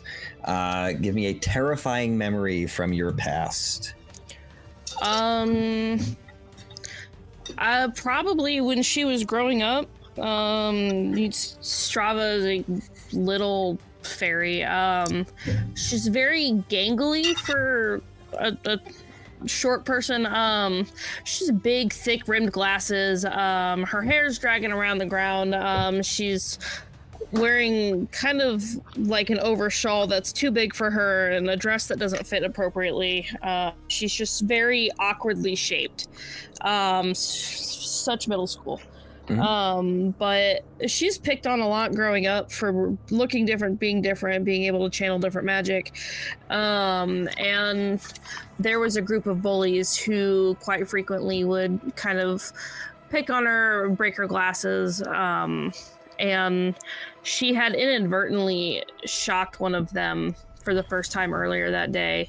And they followed her towards the little bungalow she lived in, and snatched her by the back of her head, essentially, and cut all of her hair off.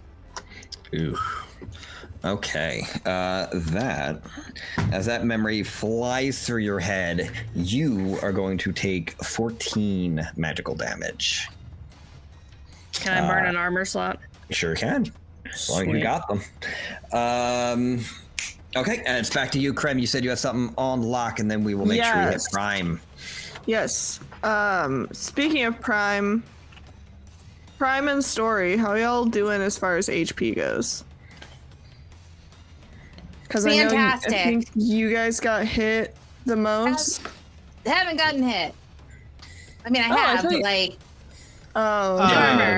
That's why damage sounds a lot scarier than it is. Yeah, I could use healing. Thank you. Okay, yeah, I'm going to heal. I'm going to use my regeneration ability. I'm going to go over to my buddy Prime. I'm going to go right over here, and I'm going to do my little... I'm going to spend 3 hope to do a d4 of healing and hope that I get a 4 again. And hope. Also, just a reminder, now that we are in a pretty big combat, do not forget about tag team attacks.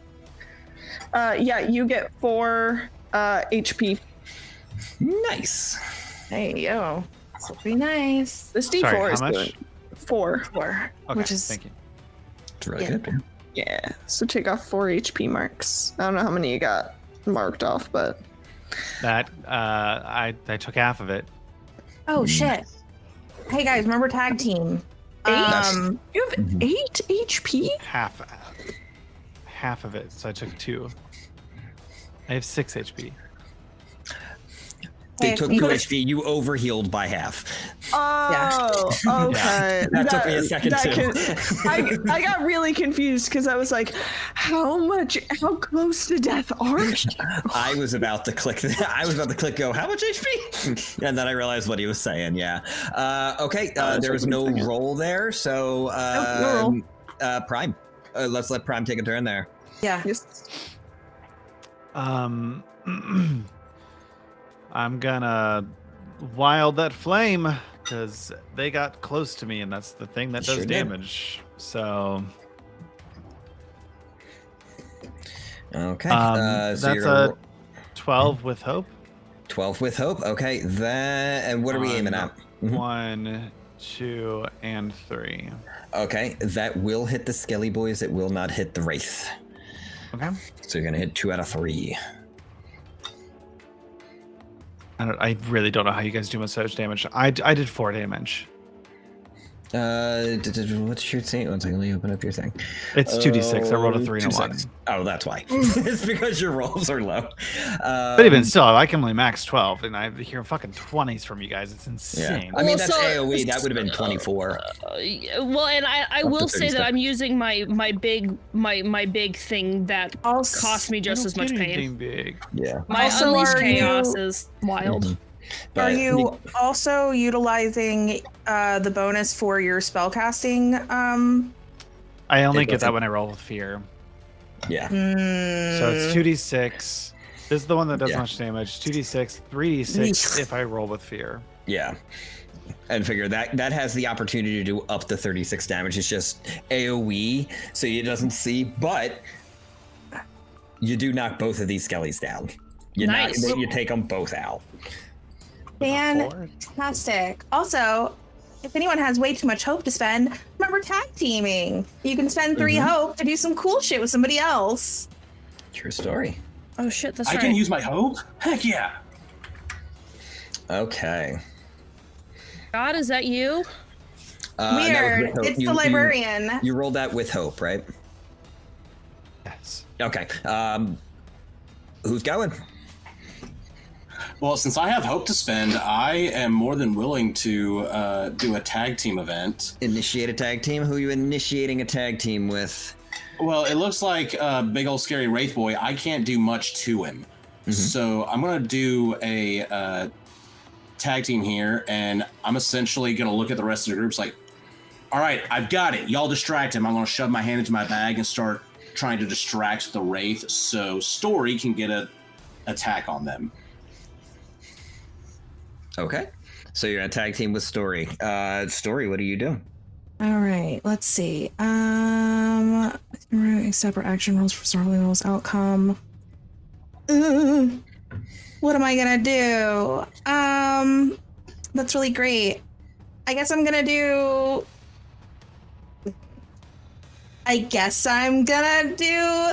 this one.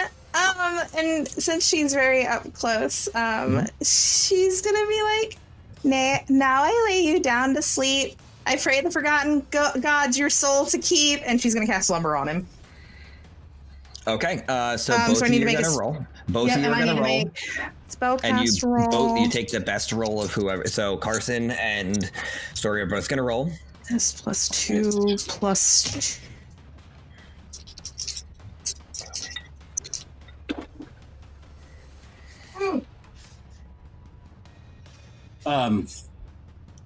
Do I add anything to this? Just your regular. It's like a regular. You'll be attacking as well. Yes. Oh, okay. So you guys are both coming in for the attack. That's a 21 with fear. Okay. I have a 12 with fear. What are we taking? Take the 21. Take the 21. Okay. So they are gonna hit. So Carson, roll your damage, and then they'll fall asleep afterwards. And we'll play it that way, and then it will be their turn. Great. Okay. That's gonna be 9 damage. 9. Did you add your sneak attack? Oh, that sneak attack. Heck yeah. You have an ally within melee. So Let's that's go. it's gonna be 15 damage. 15 total. Okay. And that's this top guy. Perfect. Okay. Again, you slice through and it takes a little bit of damage, but not much. And then you almost see it like wisping, like it's sleeping. All right. Be Dreaming very, of the evil memories it stole from you. like, just we'll get it later. Knock one out. It's okay. Go to sleep. Go to sleep. Yeah, We're gonna go sleep, go sleep, go activate. sleep. My action tokens. We're gonna activate both these skellies, and they're gonna go after Nari, and then we're gonna hit Nari because I realized we haven't hit Nari yet. I apologize for that. One's gonna hit. One's gonna miss. Just like I don't have to ask. It's so far. Like it's a 19 on the die and a 2 on the die. There are numbers in between, guys. And it's gonna do. You're gonna take 8 damage. I mean, as one of those swords come in, don't forget you can use armor to reduce that. Can I use the armor? Of course, as long as you have it. Nope. So then I'd only take. You have what, armor of 3? So it would be down to 5. You can use more than 1. I don't remember what your things are. That feels like a weird breakpoint. Yeah, my minor's 4, major's 9. So would that be a minor hit? It would be a minor hit either way, though. If you drop 2 armors, it'll be nothing. You just take a stress. No, I'll just drop the 1 armor and then take the. How much HP? You're taking 1 either way. Okay, it's at 8. It's at 8. Okay, so you're not burning the armor. Perfect. No. That is their turn, but let's hit you, Nari. What are you doing? What are we doing in this fight? I'm just gonna headbutt this skelly that's in front of me, because fuck this dude. I don't like that he's right there. Okay, that gives me a fear, right? Yep. Okay. But I can't exactly use a short bow or a whip this close. I think the So whip works. Choke it out. let me. If you want okay. to headbutt, that's fine. I'm not saying don't do it. I just think the whip works. That's all. Choke it out. Melee into close range. I don't know. Are these guys in close range? Yes. No. Yeah. Yeah, I thought they're they in were very melee. close. They're melee. Oh, It's yes, fine. it's There's very close. melee. Yeah, melee to close. So it has like Okay, a yeah. range that it can do. You know, It's up to I'll do that. I'll take my whip and just, I don't know. I'm gonna attempt to strangle the lifeless skelly. Cool. All right, I'm here for it. Oh yeah. Here we go. Let's attempt this. Choke him out. I'm trying. Break his neck. What neck? The chair, the chair. Hit him with the chair. I can't math today, guys. I'm not a math guy. That's 16 with hope. 16 with hope will hit. Yay! They go Make sure roll to your mark- damage. Can't You- take that hope. Yeah. Oh, that's only 3 damage. 3. Okay. Wait. Yeah, 3. 3. Okay. That's gonna be a minor wound on it. It almost like kind of cracks. But you guys are still up. Still your turn. Who's taking a turn? Let's avoid Carson. You've done 3. Let's avoid that. But let's hit the group. Creme, Prime, and Story. I think have done once. Yeah. Let's hit one of you 3. Yep. I can do something. We still have 2 skellies. Would the skeletons be within? How far away would I have to move for them to be within far? You're already within 5. They're in close right now. Cool. I'm gonna try and hit the skellies, and if I hit the skellies, I'm going to with my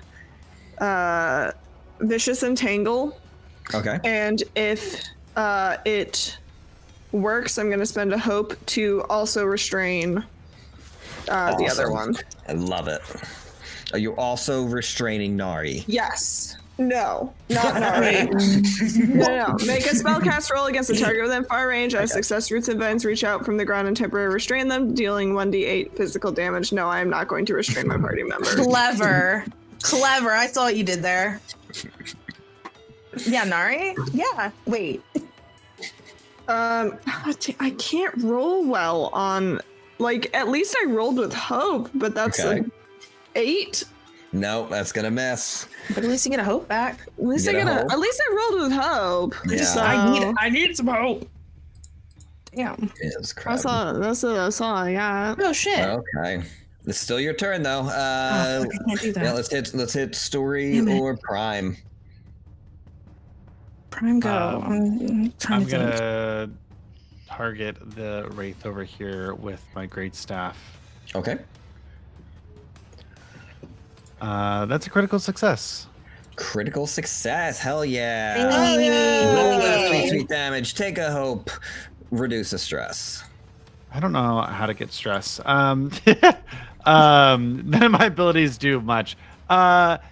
Is it so? Is it double? Like, is it like do you double the dice? So instead of 1d6, Yep. it's 2d6. Correct. Can I add that? In there? Actually, I might be wrong. I might have done that wrong earlier. Let me double check. I actually think it's. I think so because it automatically did that. Yeah, but I that's think. because No. nothing is. It's not. It's you Oh, roll no, your no, no. damage. You roll your Yeah. damage. You take the max of On your the other second damage one. die. So you're gonna do an Yeah. extra 6, and then you're gonna roll d6 and then add 6 to it plus your roll because it's like you max out the critical die. Because nothing feels worse than getting a crit and rolling all ones. I missed that on you for Strava, Which but you completely happens. obliterated it anyway. So So that's going to be a total of 12 damage. 12 damage on this wraith guy. As you swing the rod, poof, it disperses as well. I am going to burn 2 actions to get a fear and use a fear to bring 2 skellies back as well and add 2 to the advantage. No. Robots don't get stressed. I am too blessed to be stressed. Okay, is it still our turn? That was it was a crit. Great. Yeah. This can get stressed. Their systems can Well- overload. Forward. Yeah. While this wraith is taking a nice little nap, Story's just gonna. He just died. He literally just died. Okay, cool. He literally just got blown up. Sorry. You're the best. Use that magic. And she's gonna walk up to the she's gonna like give it to the other skeleton and she's like, yeah. And hold up the little letter opener knife dagger thing and she's like, I'm gonna take your bones. And she's gonna hit it with her dagger. Okay.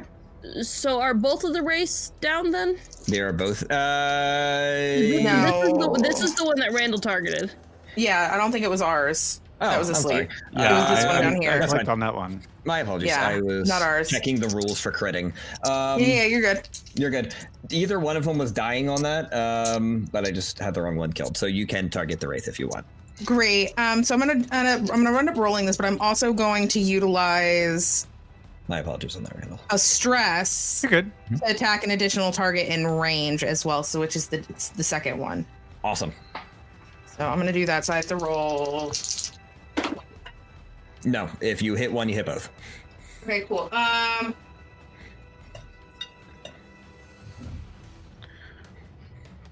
18 with hope. Okay, that'll hit. Great. Roll me that and damage. This is 20. I could do a D8. Damn. Yeah, it's pretty great. Damn. 7 points of damage. Okay. One of them bursts into bones. Ooh, great. I'm just gonna take one of these. You can feel this magical aura just surging behind you as well. You almost done? Huh? It's your turn. Still. Can I get? Oh, I think we're pretty close to even. Yeah. I haven't gone this round. Yeah. Well, yeah. there is no rounds really, but yeah. go ahead. Yeah. You're good. Don't you? Let's go. Anyway, I'm gonna spend 2 hope and I don't know. Hopefully, I can shoot my little rain of blades. Rain of blades. Yeah. Oh, fucking criminy. Well, you know what? That's gonna be a 12 with fear. 12 with fear. Roll me the damage. Just barely hits. Are they vulnerable to magic damage? You don't know. Well, So Like they can be damaged by it. Yes, they've been hit by magic. I'm asking you because my thing says if targets you hit are currently vulnerable, they take an additional 2d10. That's a status effect. They are not vulnerable right now. That's no. what I was. Yeah, Okay. that's what I was trying to find. Gotcha. No, they do not have the vulnerable status effect. Okay. It's gonna be 7 points of magic damage. Okay. You come in and you hit them. You said you were doing the Hellblade. The Hellblade comes in and just explodes this final skelly that's inside the circle. Carson, run away. Oti doti. As you deliver this powerful blow, the ritual bursts through this entire room. As you could tell, every time you killed an enemy, it dropped one from the counter. The carriage comes boom, crashing down to the ground as the keystone vibrates with arcane energy. All at once, there's this soundless explosion that erupts from the Arcanist herself, dissipating any of the enemies that were remaining. The remaining skeletons just almost crawl back into the ground. The clearing is quiet once again.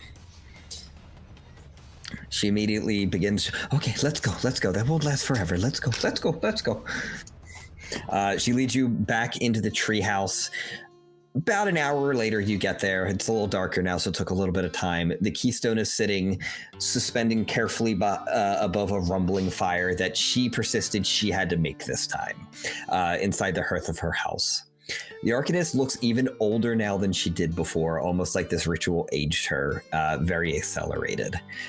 She's sitting kind of cross-legged with her multiple legs, sitting in an overstuffed chair, and she sounds just exhausted as she's speaking. Saying, well, you fought hard. I'm not surprised, of course. The capital likes to keep good company. I'm glad you were there. Glad we could be of service, be helpful. Did it for the titles. It's giving. Well, we also we did it for the enjoy vine. helping. That's exactly where my brain went. We did it for the Everybody vine. has their own. Everybody has their own little motivations. No, everybody has their own little motivations, and we all, what matters is that we're glad we could help. The real keystones are the friends we made along the way. Friendship is not the most powerful magic. It has no magical power itself. It's helpful, but there is no magic. Oh no, it's time magic. It's chronomancy. I thought it was money and titles. Again, not magical, but very useful. Just like friendship. Well, listen, the Keystone's going to need about a week to let the magic to settle. I'll need to watch it to ensure that nothing cracks or comes sentient or anything like that. It happens.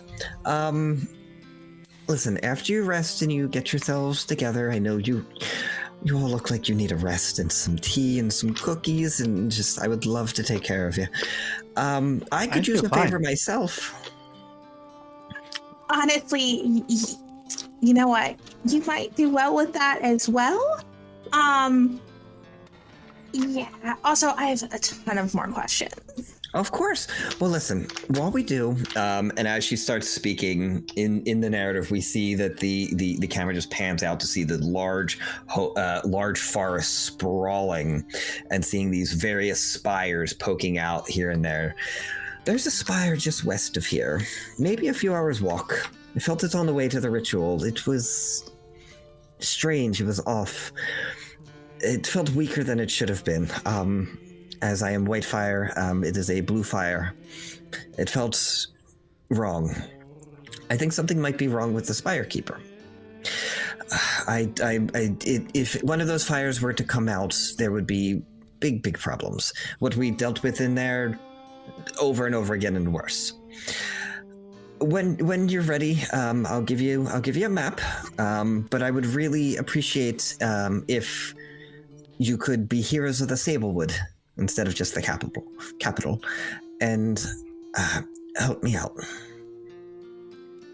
And that's where we're going to end today's session. I shall say, is that a title? Oh, that was about the same thing. I guess so. Yes, it would be. Great. Grim was just about to be Escape like, the Fae, Heroes of the Sablewood. Ooh. oh This my is god. so juicy. And gang, We'll help you out. that was Daggerheart. That was That was our playtest. So, before we do our little head off and stuff, I would love to hear from each of you guys, just like quick, 2-3 minutes. Don't go too long-winded. Of your thoughts on it. Mm-hmm. Well, Randall, let's start with you. Oh, Yeah. I can start if you don't want to. I know what my thoughts are. Go for it. You go, and then I'll go after you. So there's thing. I hate loose initiative in games. Let me just put that out there right now. This is a thing I across the board in games do not like is the loosey-goosey initiative, and I don't like the switching back and forth. It felt hard to keep track of. What I did like about this game is no spell slots. I like that I didn't have to that my spells are not limited by spell slots. I like that I had a pretty good spread of abilities, and I liked the abilities, and I liked the way they were flavored. I would like to definitely play a druid in this game again at a higher level and explore more of the beast forms, because that was really cool. And I like how on the Demiplane website it's really easy to it tells you exactly what you're able. It tells you exactly which ones you're able to do, which is better than having to like look up a list and be like, okay, what's the challenge rating? But yeah, in terms of like a big high, it's the lack of spell slots. A big low, I just generally hate loose initiative in games.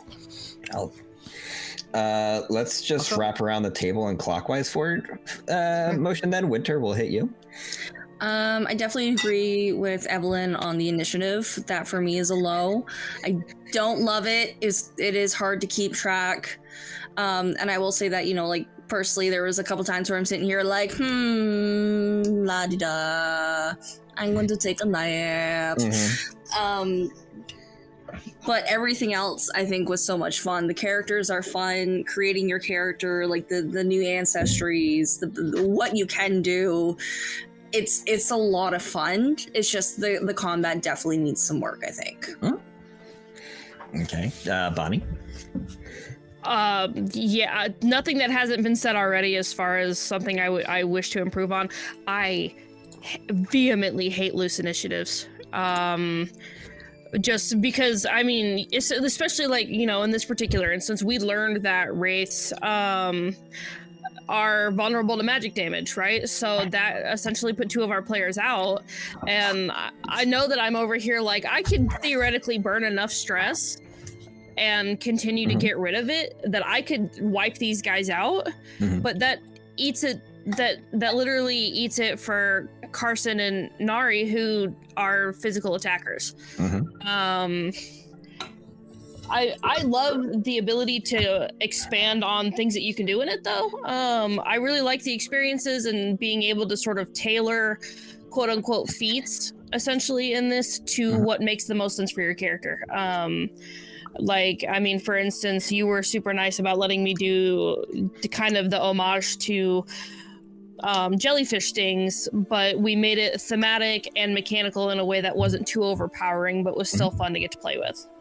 Yeah, I love the experiences. I think it's super cool. I love all the new background, or the new races backgrounds are super cute. I want, like Evelyn said, yeah, the heritages. I like Evelyn said, I would love to keep playing Strava at a higher level and just see what sorcerers can really do. But fuck, I gotta get some sort of initiative. Like, all right, we're going in this order. We're going alphabetical or something, because my poor brain hurts. Heather, I almost called your story Heather. It's okay. I really encompass characters sometimes that people just start calling me by my character name. It's normal. I'm going to be the oddball out that I don't like. While I like having initiative, especially if I'd be one running it, I don't find it terrible. And the only reason that's not terrible for me is someone who has not played older versions of, say, Dungeons and Dragons, where there is that kind of sort of thing in there. I play Star Wars Unlimited, and it's very similar how that TCG works in terms of, that back and forth kind of thing. It's a little bit different. It's kind of just a mindful thing. So I don't think it's that terrible. As far as, the cool options for ancestry, subclasses, communities, things like that. Obviously really cool. This is a very narrative driven game, very similar to Darrington Press's Candela Obscura, which is great because you can create really unique characters, the experiences in terms of really flavoring it. I love going into my D&D Beyond sheets and reflavoring what something is called, like a weapon or something to fit my character. And obviously no spell slots, but I want to see what these characters are like at a higher level. I'm going to talk about that in mine. Yeah. For sure. I mean, the fact that daggers do 1d8, let's go. I'm a dagger queen. Maybe that's why they did it, because it's called Daggerheart. They had to make it like... And that's it for me. Forever. That's it. That's the game. Fired. Randall? Yeah, so I'm going to start with the positives. I absolutely loved the domain effects, the features. I really had fun with kind of putting the features together and trying to figure out how the cards kind of interact. And I can kind of see how some of them started to feed off of each other, and I can only imagine later levels you can kind of like compile them together and really make something a unique character on top of some really good role play surrounded around a lot of this. My character was largely based off of role play. I honestly didn't know if we were getting into a lot of combat. So I have a lot of very interesting role play stuff. I did feel like I was struggling with a little bit with combat with this wizard, but and I also really enjoyed the HP system. I didn't know if I would enjoy that armor system, and I'd like a little bit more. I don't want to use the word stress because that stands for something in this, but more pressure when it comes to feeling how close that gets, and like understanding some of those situations. So definitely being in like a harder combat sense. But I really enjoy the system, and I saw there's a lot of strategy with that. I'm going to fall somewhere in the middle, and this is going to be on my negative side. The one thing I didn't do, and I'm going to say kudos to you, Duck. I told one person this before I came into session. I purposely played the quiet person. I wanted to see if I played a quiet person, would they fade into the background? And you did a really good job of making sure that turn order kind of still had some people that would pull through. So kudos to you for that. But it still, it made me realize the way I like D&D initiative, because it creates a level of strategy that you have to really think about. Okay, if these orders are coming here, what am I going to do? What's the strategy? Where could people possibly move? Because you're predicting things. And I think that it creates a layer of strategy that a lot of this game has, but it gets removed. And I think I could probably settle on a mid ground to where you have like a round tracker. Everyone has to take one turn. And then they can take the next turn. Everyone has to take at least one. You can't have it to where someone could take two, this person takes one, this person takes three. Because I know that it fits story-wise, but I think that just a small tweak can kind of help get it there. I don't mind the back and forth. I think it really creates interesting, but it also does, and I do this with board games, it adds an element of luck that you can't predict. You now can't strategize against the enemies because they could go at any time, and that could radically mess up your strategy and your planning. So I would like to play a little bit more and experiment. I definitely think that there'd be a lot of homebrew rules on how that handled, but that's my 2 cents. Cool. And Doofus, don't worry, I didn't forget about you, even though you're first in the camera in the windows. You're fine. So yeah, I guess it's kind of all the way around. Like the loose initiative, it's a bit of a struggle. However, I feel like this game was kind of built to be more of a campaign setting than a one shot. Like allowing different people to use their strengths. Like some people may focus on combat. I know personally I've focused Carson on RP ability. Like all of my stuff is based on lying. So yeah, I got to use that a little bit during the game. I really enjoy this system, but I feel like getting to run it as a long-standing game, like getting to level up and like grow the characters a bit more, definitely would benefit with this system. I have so many thoughts. We're gonna get these through. I love this so much. I think where a lot of our changes coming is we're coming from D&D very heavily, and this doesn't want to be it. This is where D&D is a strategy game based on war games. This is fully like where you're saying the strategy is different. They don't want you to strategize like this. They want it to be a story-driven combat where in combat an enemy could attack you at any point in time, right? And they're both valid in their own ways, but they're just different ways of doing combat. I really enjoyed it. The loose initiative, I'm gonna say, is a mid-ground for me. I think I could have done better making sure everybody is involved. I really appreciate you saying it, Randall, but I realized a couple times in, I'm like, I need to make sure I check in with people. And it was something like, because I've watched the videos and everything, they're just like, make sure that, you check in with quieter players. And we had talked about beforehand, like, nobody make more than 2 moves before somebody else has gotten there. Like, don't go more than 2 above anybody else. It can be rough, and I think it puts a lot on the GM to make sure that the players are staying invested, because different players have different experiences where they're quiet and things, and that should, the game should play for everybody, not just for certain types of players. The game turns into a deck builder into creating your character, and anybody who knows me knows how much I love deck builders. You get to start swapping out cards. I think this game plays so much better in person than online. But unless they introduce Yeah. a mechanic that actually you can use cards, which I think would be totally Probably fucking when cool they with get it, fully with the- integrated things, there'll be cards and stuff. But like, Yeah. I just think having all the times they're like, cut this out, use this, have the trackers. Again, halfway through, I started using this thing because I realized how much better it was to keep an actual physical tracker. My brain going, I'm just going to make tabs on a Google Doc, and halfway through, I'm like, I'm forgetting about fear. I need to start using these. So I think it plays a lot better in person. I would love to play it in person. Everybody come over to my house. It's a board game. Yeah. It is. It's a board role-playing game. It's a role-playing board game. Like sorcerer, you use domain cards, but Yep. Oh, everybody. Yeah. well, yeah. Yeah. Except that's my biggest thing. Uses domain cards, and without access to the cards, Yeah. You just got to remember to put the things on it. Yeah. Winter. I just want to say we should give a big Academy shout out and thank you to Doc. Well done. Fuck that guy. I thought he was running away. I thought it was Take funny us on because, another like, adventure, Duck Daddy. Oh, no. I thought it was really funny because when this first came out, I remember you were like, I'm gonna absolutely probably hate this. Mm-hmm. Me? I do remember that. Yeah. Yeah. When it all No, dropped, you're like, that- I bet I'm gonna hate this once I read through it. I was concerned. No, I was worried because I thought it was just going to be a 5e, like a 5e Yeah. mimic. Because, and I love Kobold Press to death. When they made their own, it was a 5e mimic. And it's just like, I wanted something new. I will play 5e. That is a great system, is a great introductory system to people. I teach kids how to play D&D. It is a great way to get people into tabletop. It's well known. I am so burnt out on D&D, and just having something so different. I play 3 campaigns a week in D&D. Like, I play I'm so burnt, and having something new and different is just so exciting. And I can't wait to see what they do, because this is 1.2.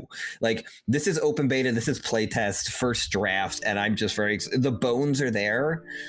I just want to see what they do with it, and knowing the work that they've done before, they're not going to stop. Just like all of us, even if you watch or play it yourself, please make sure to go to their website and submit the feedback to Darrington, so they can make sure that they hear from the community. Your voice does matter. They're going to look through all of those. So absolutely head over there and check it out and give them some of your feedback. I'll be doing that tomorrow. Yeah, I'm definitely doing that. While it's fresh, but not while I'm tired after running a game. No, maybe next open kind of day that maybe a little bit further down the line, who knows, they release another version or so. Maybe we do another one shot at a higher level, so we can. I think as new playtests come out, we can keep trying it out and do that as as it releases. Absolutely. I borrowed We're some definitely cosplay. I'm willing to bring Carson back. Yeah, I was gonna no, say we're bringing back everybody. Doofus, you just have to wear that from now on. You're not allowed to wear anything It's else. your life now. Yeah, Oh. and I need pictures every day on Snapchat. Really fun playing a literal robot, taking everything very literally. I was see why very Sarah good. has so much fun with it on Curse's Strahd. You guys honestly, inspo. yeah, you guys though. I mean, like a shout out to all of you, because you guys all really do such a great job anyway. But I like the extra effort for little one shots and playtests. Even though Evelyn's poor hat was like, it's an eye, I swear. It's too warm. It's too warm in here. That's the real problem. But lift up your shirt. Lift up your shirt. You and Doofus together make a matching pair. Legalize boys. Catboys should be allowed to commit crimes. Everybody, just right there, legalize.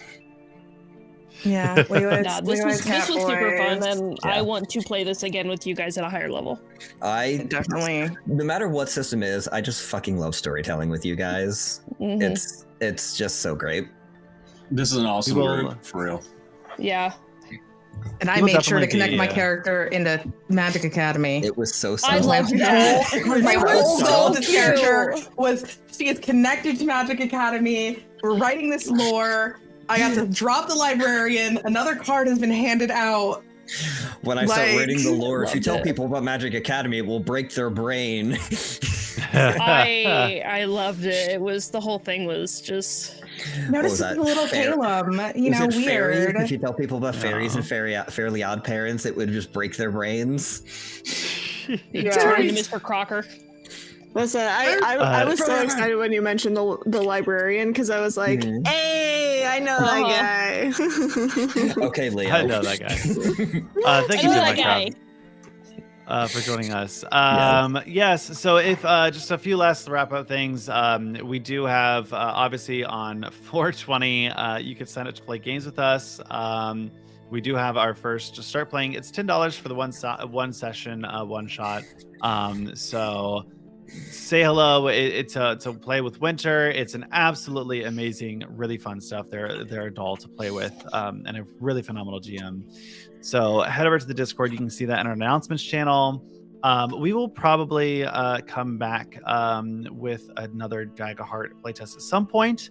And tomorrow we have the game show, which is another one shot that we're super excited about.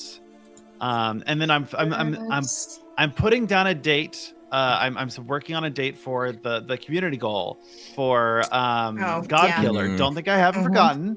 But scheduling is hard in the D&D world. So we are working with Katiosaurus to set up a day for that. They have confirmed they're willing to do it. Yes. So we have God Killer with Evelyn and Katiosaurus. It's gonna be so much and fun. I'm so excited. So make sure to read that book, Evelyn, and get prepared. It's gonna be two nerds nerding out.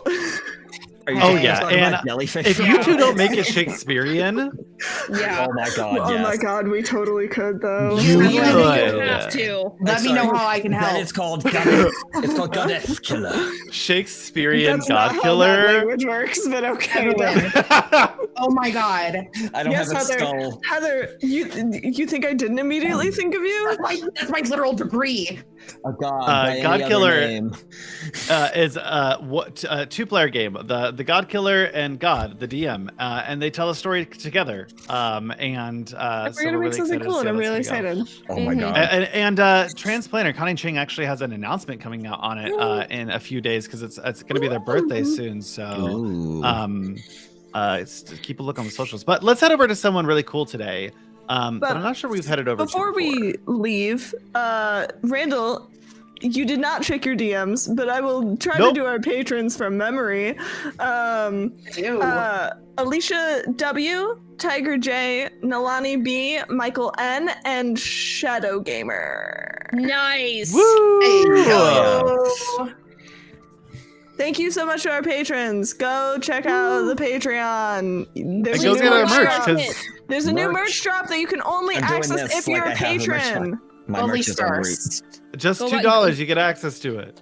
Guys, go buy our shit. I wear this to the gym and I get so many compliments on it.